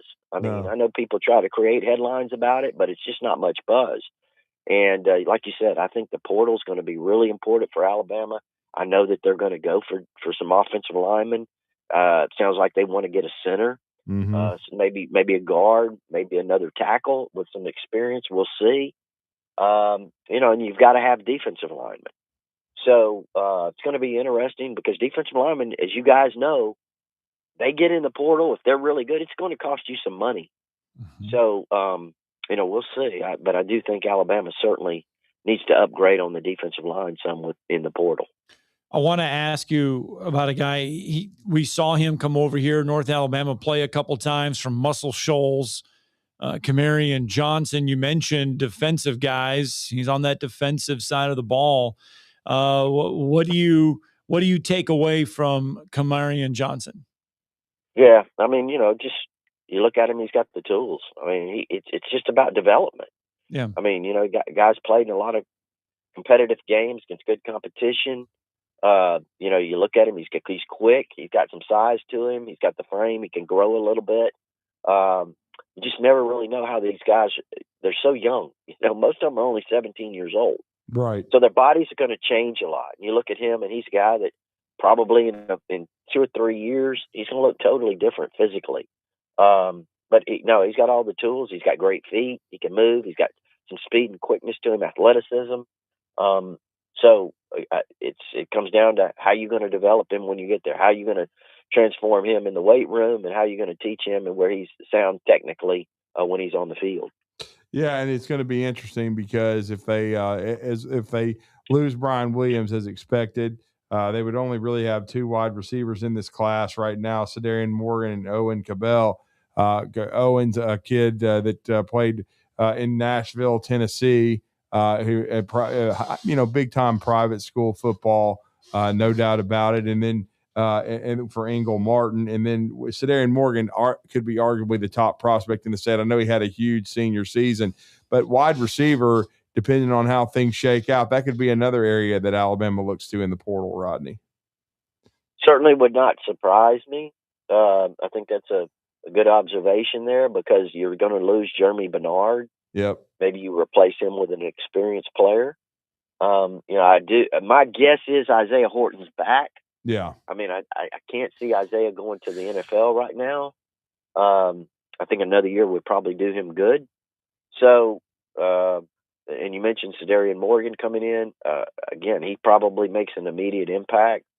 And I think Owen Cabell, maybe down the road, certainly, he's got a lot of tools as well. So we'll see with that. But I would not be surprised, Drew, if they did hit the portal, they can get a good, really top-notch wide receiver that they feel good about. Yeah, and I will say this too. We've talked about this before since this staff got here over a year ago, but they continue, in my opinion, to sign big-time secondary talent. No doubt. I mean, you look at it this year, I think Jordan Edmonds and Jira Edwards are already they're in the house this morning. Zion Gibson is in the house already. Raphael Kelly. Yeah, underrated. Some Cincinnati Witten Woods, he's already in this morning. Again, big safety. The really talented guys. Jira Edwards is one of the top 2 or 3 safeties in the country. Jordan Edmonds is one of the top 2 or 3 corners. I know Zion Gibson's rated highly among the corners as well. Kelly's a guy that has all the size, has all the tools. He's 6'3", close to 6'3", 185 pounds. Drew Scott, he's run a sub 4.5. Mm-hmm. So he's got the tools, and they have done a fantastic job. I think when you look at Mo Lindquist at corner and the way they recruit, and then also Jason Jones, I think he's an outstanding safeties coach. So they're reeling in the talent. I like some of the linebackers they've got. I mean, obviously Xavier Griffin Yeah. is coming in. Zay Hall here in Tuscaloosa is a guy that maybe has some versatility. He could end up as a down player, maybe an end. But he's very disruptive. He's very productive. He plays inside, plays outside. So we'll see with Zay Hall. But I like what they're doing in those two areas on the defensive side. And I think they had a pretty good defensive line class. I mean, losing Finch is not good. But obviously, you mentioned Maury Johnson, Jamarian Matthews over in Gainesville, Georgia, originally from the state of Alabama at Madison, Bob Jones, and then Nolan Wilson from Picayune, Mississippi. This guy's got a ton of talent. I would say the one thing, and we mentioned Malik Franklin, but I would say the one thing that I don't see Alabama having a lot of success at right now is the big, what we call war daddies on the interior. Right, defensive tackle, right. They seem to struggle with attracting those guys on the inside. So we'll see. Obviously, I don't see any of those guys unless you get some in the portal coming in this class. Mm-hmm. Why is it? I mean, why is it just, do you think that the way the staff recruits, or is it just the lack of just big time guys to get? Well, I think it's a lot of things. I think you mentioned some of it there. I think, these guys are tough to find, difficult to find. When you find them, there's a real challenge with the competition. There's a lot of NIL money that's slung at these guys. I mean, they start out, I don't know if I heard you in the intro pointing out by position what the NIL starting rate is. I didn't hear if you mentioned defensive line or not. No, but, I didn't. We just did quarterbacks. Yeah. Okay. Yeah. So, I know a year ago, the buzz was that a top-notch defensive lineman, like in the portal, for example, they start out at $1 million. It's a lot of money. So to be able to get those guys, and so you've got to spend money on them. You've got to find them first. But if they hit the portal, it's so competitive. Mm-hmm. I mean, but with that said, I think development too. I think you look at Georgia, you look at Ohio State, you look at Texas. Even though I think Texas underachieved this year, I think when you look at those schools and you look at and there's some others, the way they develop their interior guys, I think that comes down to it as well. Alabama just hasn't developed a lot of interior guys here of late that have gone on to the NFL, and I'm talking about really high draft picks. So that's part of it as well. There's so many contributing factors. But I do think I will say this, with all that said, done a really good job with what they have this year. This defensive front is playing, as a unit. I think this Alabama defense is playing really well, and the defensive front has certainly done a better job this year. And as we're closing it down, Rodney, that's a perfect segue. Your thoughts on the rematch with Georgia? Alabama banged up, especially offensively, but defensively playing really well. And then they got a much stronger effort out of the special teams in the last game. But your thoughts on this matchup on Saturday afternoon? Alabama kind of seems to have lost a little bit of that mojo, whatever it was that they had. And again, I'm not saying over the past several weeks when they went through the gauntlet, they weren't playing at the same level that they had been playing. But here's what I found encouraging. When the backs were kind of to the wall in this game against Auburn on the road at Jordan-Hare, extremely tough environment, the way they responded on both sides of the ball. You take a drive, 8 minutes, 15 plays, 75 yards, you convert the 4th and 2 for a touchdown. It's a lot of momentum there, tons of momentum. A lot of players kind of stepped up, and I don't think Ty, again, had his best day, but he delivered some big time throws. So that was a real positive. But I think, too, the way the defense responded when Auburn gets the ball back and they kind of march down the field, Alabama forces a turnover. I think when you combine those kind of that scenario, the last 8-9 minutes of the game, that kind of symbolizes this team. kind of symbolize the way this team has played. You go back to the Missouri game this year on the road. Alabama played a very similar game. You know, they score late on a fourth down. Dijon Lee gets a late interception to seal the game. So you kind of sense that, hey, that's a really strong finish going into this Georgia game. So I feel good about Alabama going in this game. I think they carry over, you know, kind of that last 9 minutes into this game. Seems kind of has that chemistry. So I've got Alabama to kind of cut this short. I've got Alabama. I picked Alabama last night, 27-24. No, it's tough to beat Kirby Smart once. Twice is almost impossible, but I picked Alabama 27-24 on Tiger Insider TV last night. Well, great stuff, Rodney. We appreciate the overall the overview of the Alabama recruiting class that will continue to come together today. Let everybody know how to follow everything at TigerInsider.com. Yeah, it's TigerInsider.com. It's only $48 a year. You get instant access with your credit card if you prefer. There is an address there to send a check. Gives you all our premium information, but also our All Sports Forum. A lot of chatter right now, constantly on our All Sports Forum on TigerInsider.com. Thank you, Rodney. Thanks, Rodney. Okay, guys, appreciate it. All right, let's get a break in. When we come back, Hugh Freeze spoke yesterday. Oh boy, was this with Pollock? Yep. Okay, I didn't listen, of course. He was pissed off, he says. Whatever. Got to get a break in. We'll let you hear it next.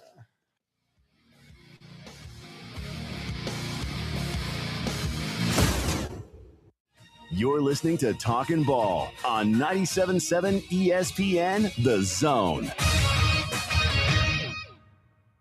Eagle Masonry and Installation. It's right there in the name. Eagle is your one-stop shop for block, stone, or brickwork, monument signs, and outdoor kitchens and fireplaces. Eagle also offers the finest craftsmanship and insulation, including fiberglass or spray foam insulation, and of course, insulation removal. Philip Love and his team have years of experience, bringing the region the best in masonry and insulation services. For more information and a quote, visit insulatewitheagle.com or call 256-755-1556. Eagle saves you time. Eagle saves you money.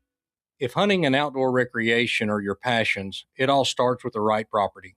That's where I come in. I am Bo Butler with Southland Realty and Auction, a hunting and recreational land specialist and a Jackson County native who sees land through a hunter's eyes.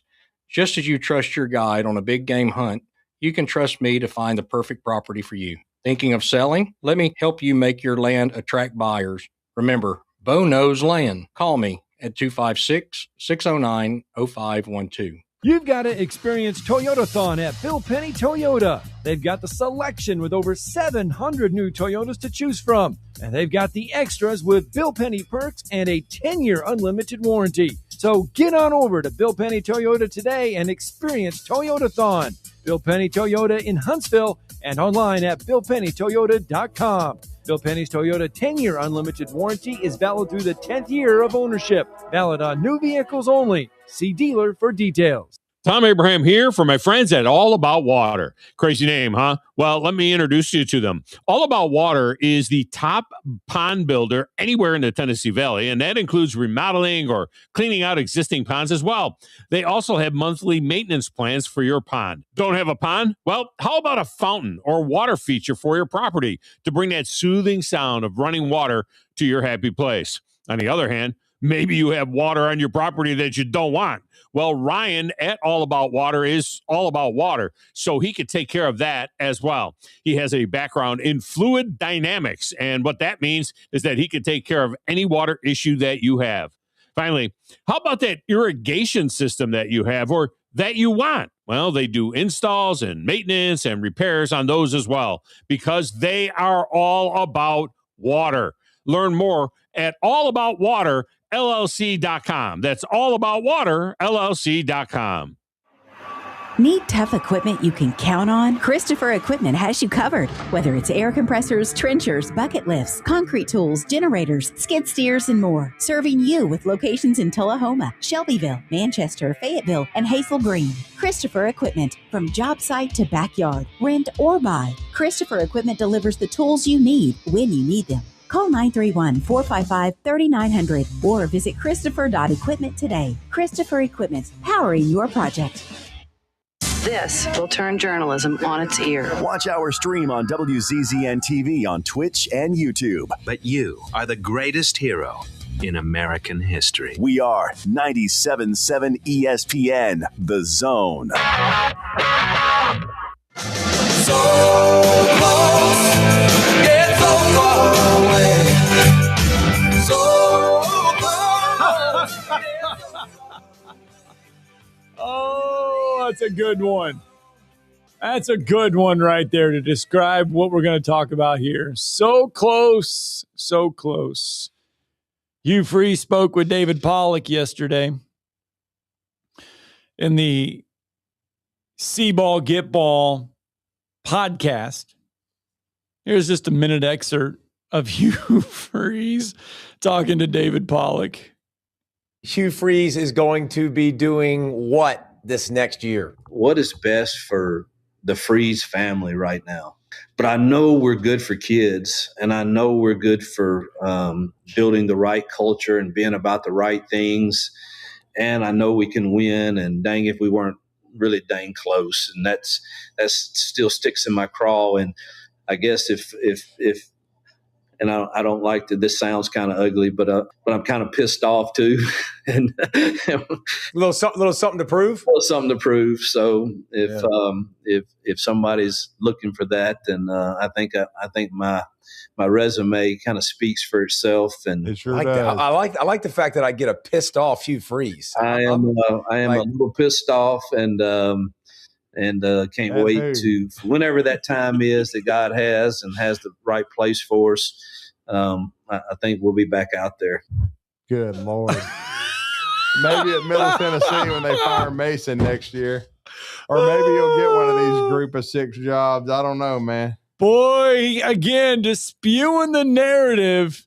Oh, we were so close. Oh, I know. Oh, we were so close. I'm just so pissed off. We were so close. Yeah, and I was just sent this, and it's like Hugh's other brother Daryl, but of course he's conned everybody into thinking he should be the highest paid coach in the country. Lane Kiffin, but Lane, of course, he put out that stupid statement, about after prayer. Yes, such a hard decision. Yes. Then it turns out he's a con artist because it's just a microcosm of who he is. That Juice Kiffin wasn't even his dog. Well, and then players that are on the current Ole Miss roster have come out over the last 24 hours. Suntarine Perkins was one of them. Yes, and it said, wait a minute. The words that you said in the meeting never happened. Never happened. Completely false. You are not even telling the truth. Shocker, I know, I mean, I can't read the parody version that was sent by Brandon. We can't talk about cocaine except just to say the word. He hoodwinked everybody. He did. There's no telling, what he was doing off the field. I'll just put it in that way. I mean, he and Brother Hugh probably have a lot in common. Just Google it. Man. I mean, they're probably the reasons burner phones got created. Look, and I'll just say this. There's no guarantee. There's no guarantee that John Summerall is going to have success at Florida. There's no guarantee that Alex Golesh is going to have success at Auburn. There's no guarantee that Lane Kiffin is going to have success. On the flip side, there's no guarantee that Lane Kiffin is going to fall flat on his face, or John Summerall or Alex Golesh. You can't see into the future. You can't. But what goes around comes around. Hugh Freeze got his at Auburn. Yeah. Lane Kiffin eventually what goes around comes around, and he'll get it at LSU. Now, if it goes bad, he's going to walk away a very rich man because LSU put it in the contract again. They wanted to be fiscally responsible, but they're fiscally irresponsible again. He's going to be a rich man. But what goes around comes around, and eventually it'll catch up to Lane. It will. If all of this is true, that these players are coming out saying the words that you claim you said at this team meeting never happened, you're, completely wrong. You're lying. They're making fun of him. It'll come around. He'll get it. At least that's what my parents used to say. I don't like talking about Lane Kiffin anyway. Well, I will tell you this. You did not buy a house today. No. You did not buy another car. No. So you are good there. Right. I will say that. I'm sure the vacation on some the private island's coming. If that does come, you better invite all of us. Yeah, well, unless you want to go be with Alibaba. Jason Caldwell's on the other side. Yeah. We've got to talk to him because there was news yesterday out of Auburn. Going on the plains, man. DJ Durkin is coming back as defensive coordinator next year. We'll talk about that and some recruiting nuggets because is he or is he not? Auburn lost a recruit. Are they going to get him back because of this announcement? There's feeling that it'll happen. We'll explain it all next.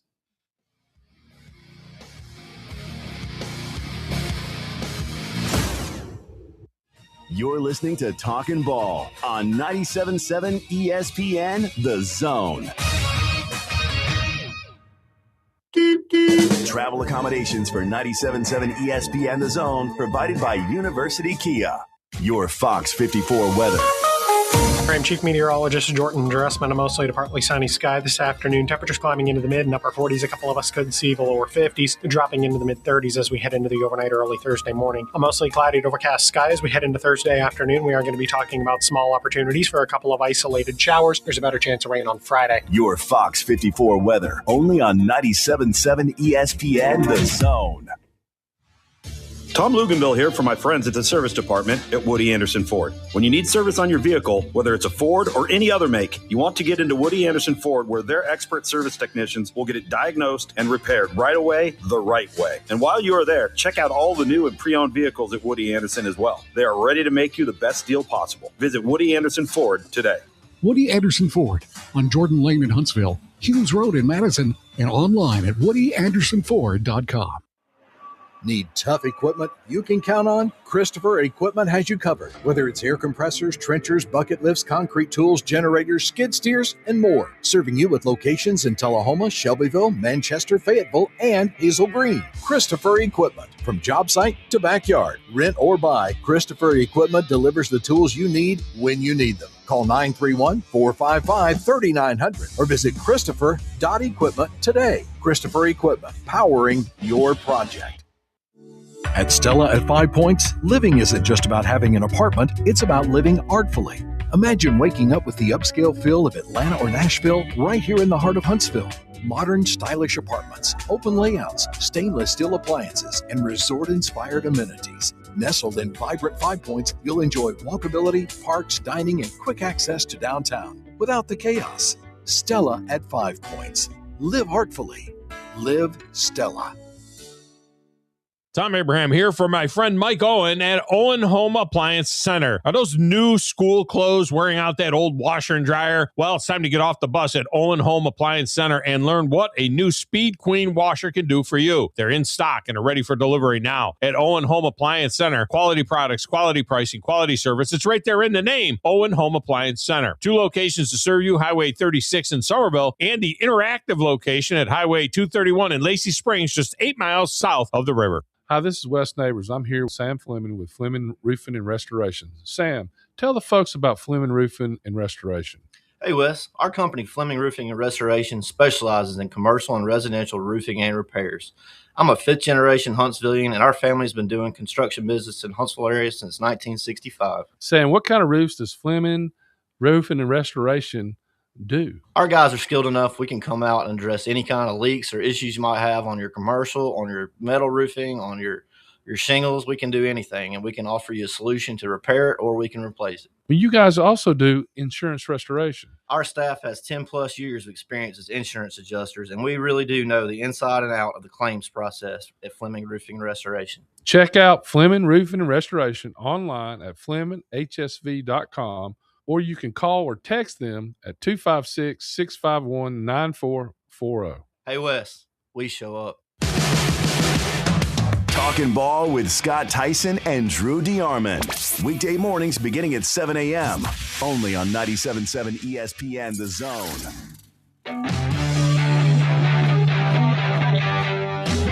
Oh, welcome back. Talking Ball, 97.7 ESPN, the Zone. It's been a hectic day because when you have the day after the biggest college football rankings come out, because this is pretty much usually when the committee says, okay, these are the top 10, it doesn't change going into next week. So this was the big one.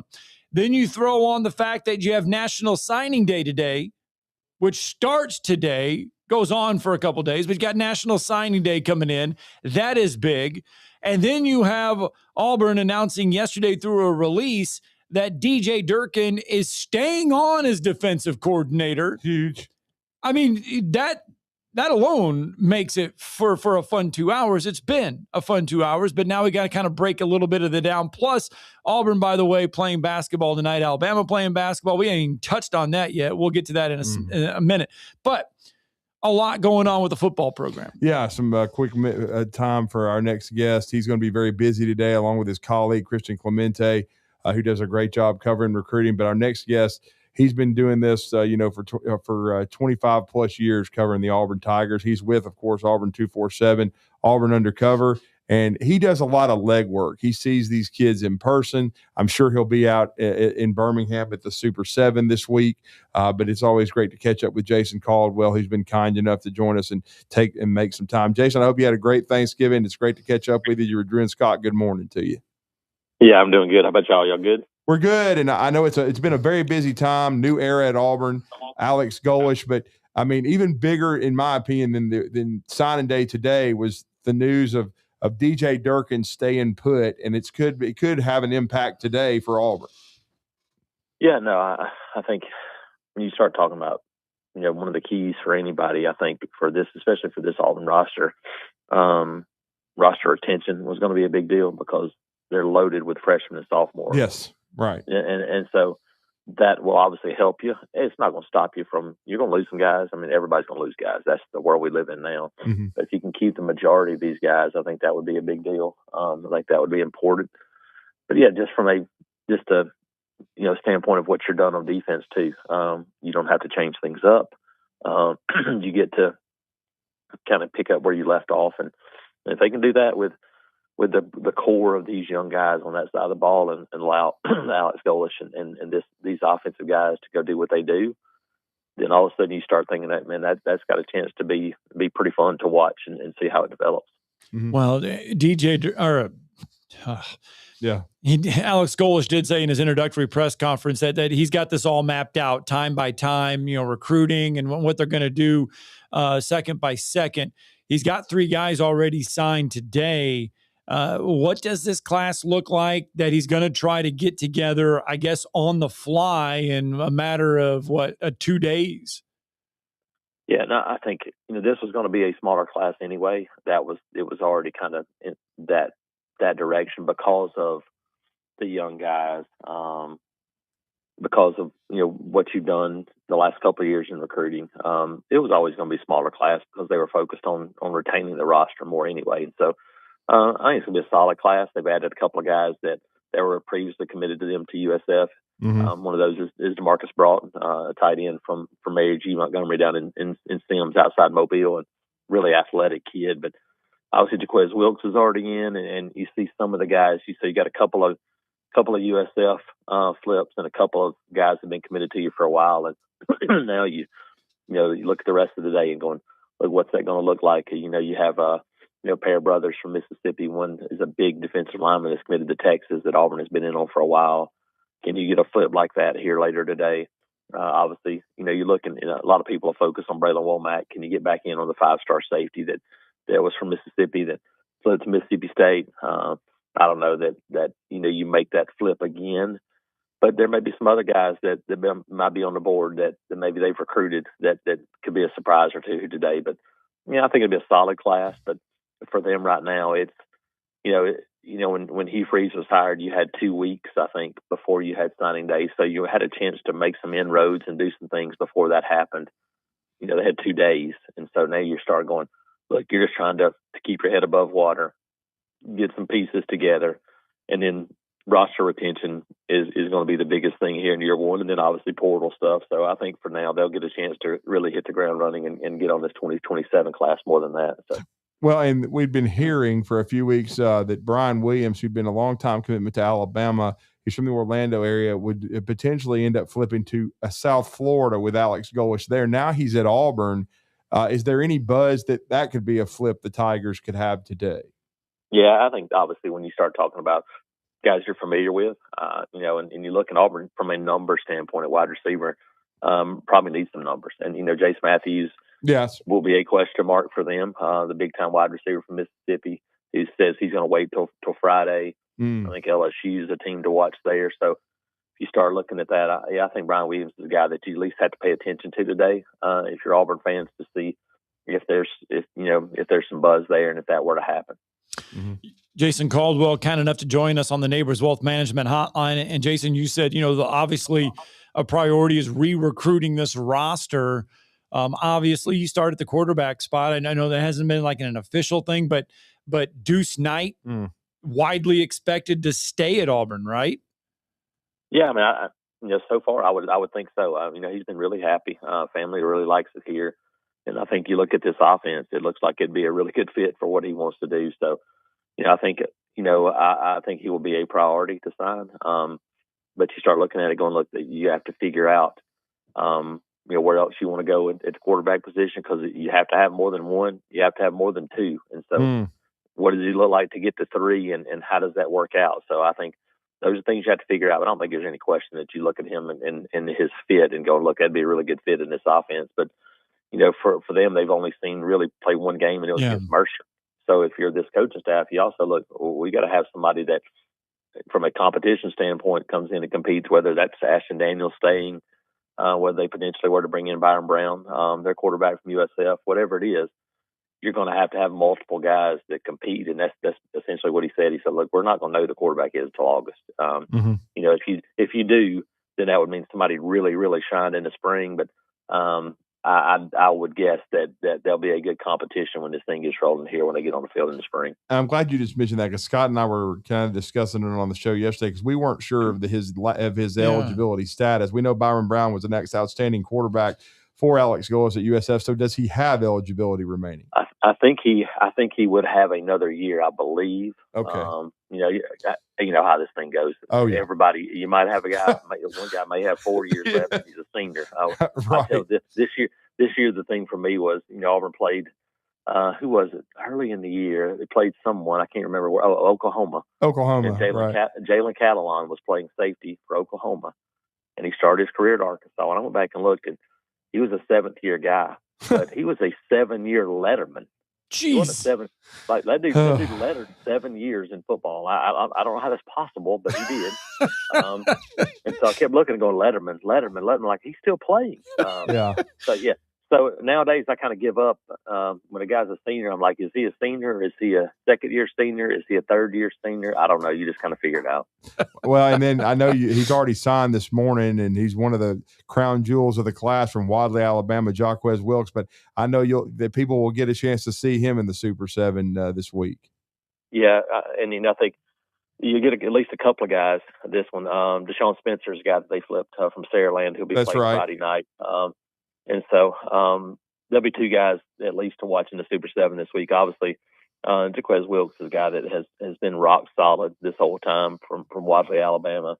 6'4", 225 or so. People see him this week, and you'll see a 6'4", 225-pounder in 1A football playing running back. And I don't know how many touchdowns he scored this year. I would bet it's 50. And 2 weeks ago they had a playoff game at home against Hubbardville, and he had, I think, 17 carries for 300 yards and 6 touchdowns and 5 2-point conversions. So he's a really athletic kid, and I mean they got some players on the other side. That to me, that's the game of the week, is that 1A game between Wadley and Maplesville. I'm really looking forward to that one. But obviously Saraland and Clay Chalkwell, Deshaun Spencer that night as well. Should be two guys to watch on what should be another fun week. Yeah, it's going to be a busy week there. And I know you have deep relationships, so even with past guys, and of course you followed his recruiting process, his career at Auburn, now his coaching career. What's it like having Cody Burns full circle come back?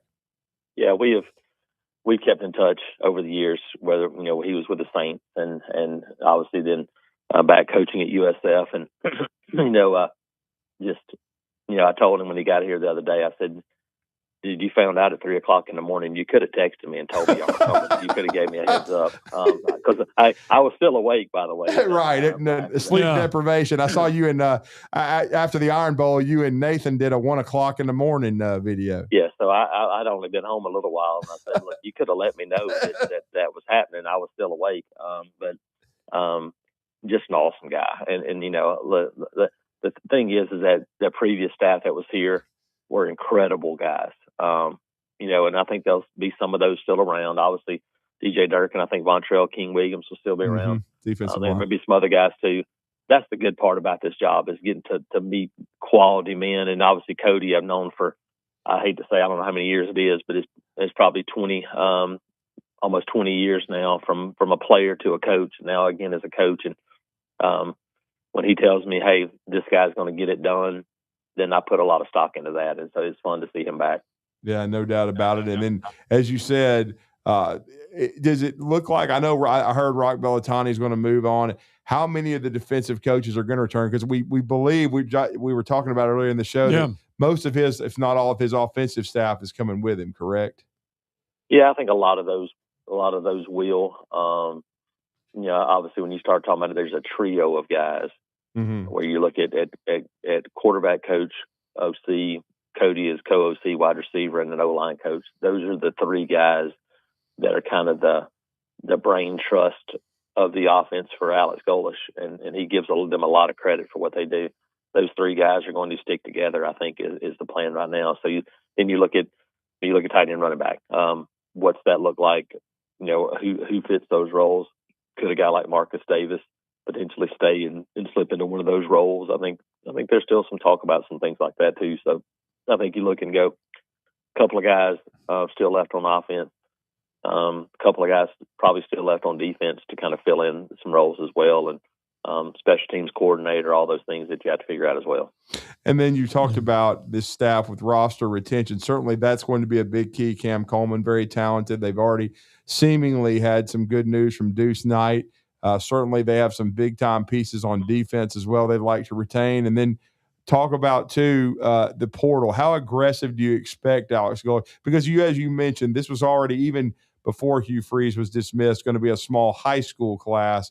But do you expect Auburn to be aggressive in the portal on January the 2nd?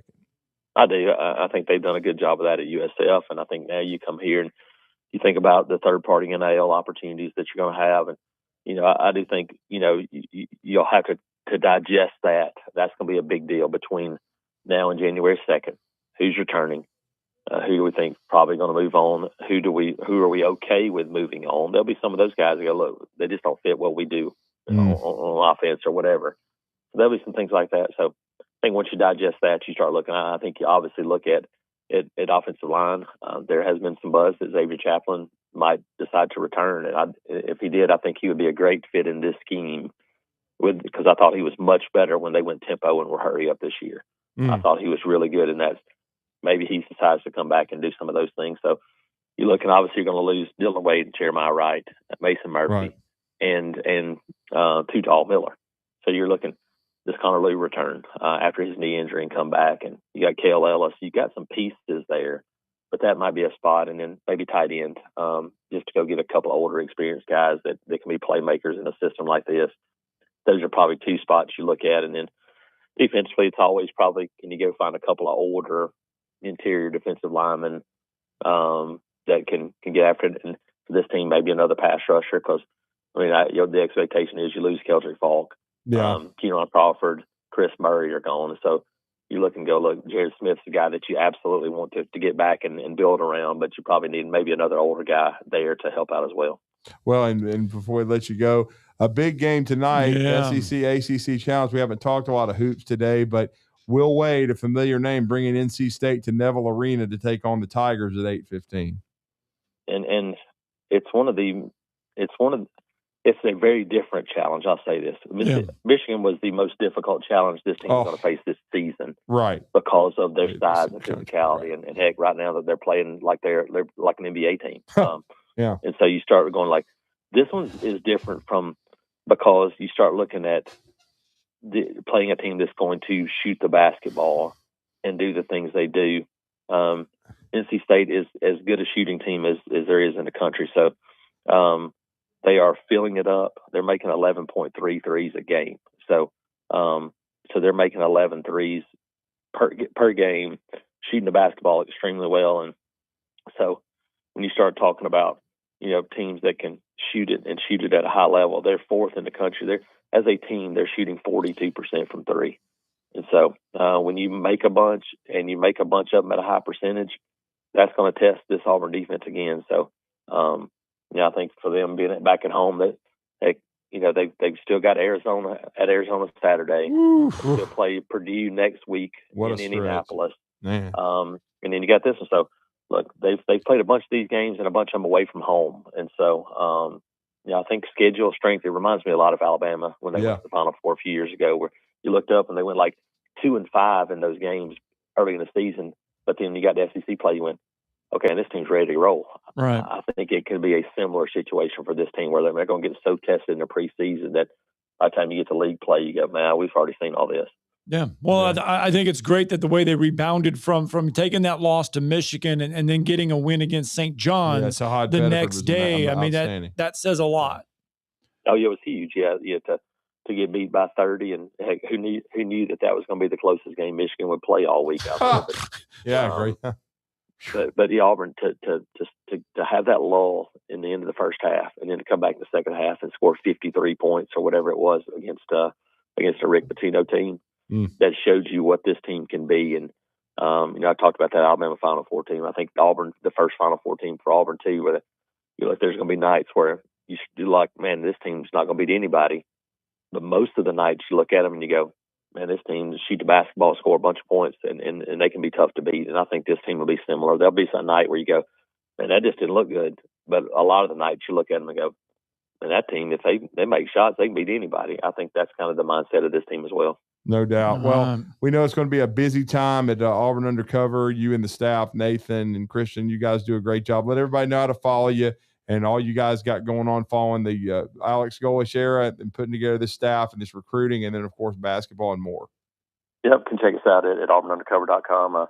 Christian's got the live thread rolling updates as well, and kind of throwing a couple of stories in as well. Nathan will have some basketball preview today.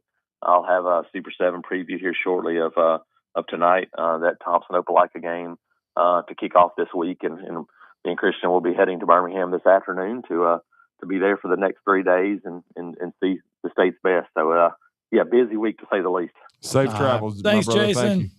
Thanks, guys. All right, let's get a final break and wrap it all up next. Yeah.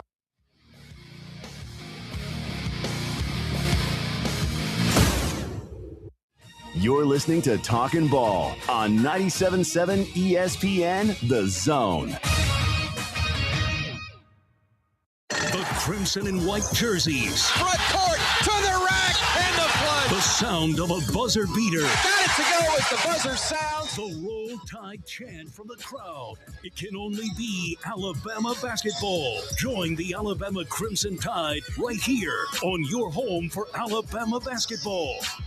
Listen to Alabama basketball all season long on 97.7 ESPN The Zone. Your customers deserve the best, and so do you. You invest in your customers with your heart, soul, and skill. Well, it's time to invest in yourself with the next generation Cat 255 compact track loader from Thompson Tractor. After all, those who give their best deserve the best. And this machine has it all, with features that include a more powerful engine, tri-axle truck loading capabilities, a spacious cab, and a smooth ride for all-day comfort. Best of all, now Thompson Tractor is making that investment even better with our Workhorse Special.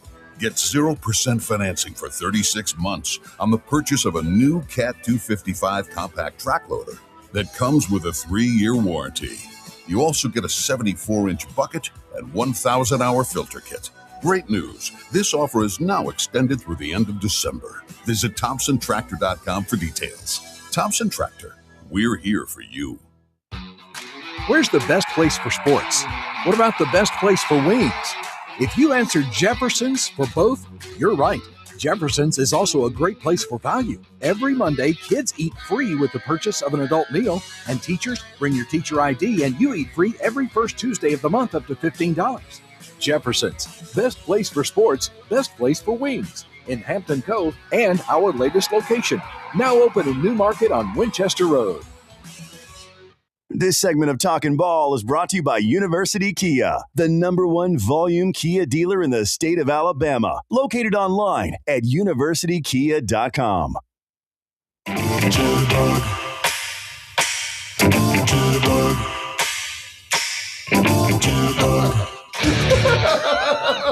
So tonight, we mentioned Auburn playing NC State. Alabama taking on Clemson. I'll be there in Tuscaloosa. You will get to see Butta Johnson. Yeah, Butta.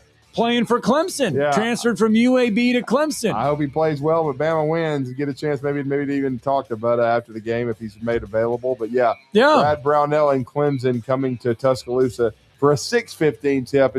Auburn will play at 8:15. Yep. Is part of this SEC ACC challenge. And they need it because the ACC. Yeah, SEC dominated last year, not so much this time. Nope. All right, guys. Well, we tried to do everything in 2 hours. Don't forget the Super 7 kicks off today in Birmingham. Flag football and 7A boys. Yep. UAH tomorrow night. All right, we'll see you. The company is Eagle Masonry and Insulation, but did you know they're also Eagle Landscaping and Dirt Work? Eagle can take care of all your landscaping needs, including irrigation, sod work, and planting, both plants and trees. On the dirt work side, Eagle can grade and build your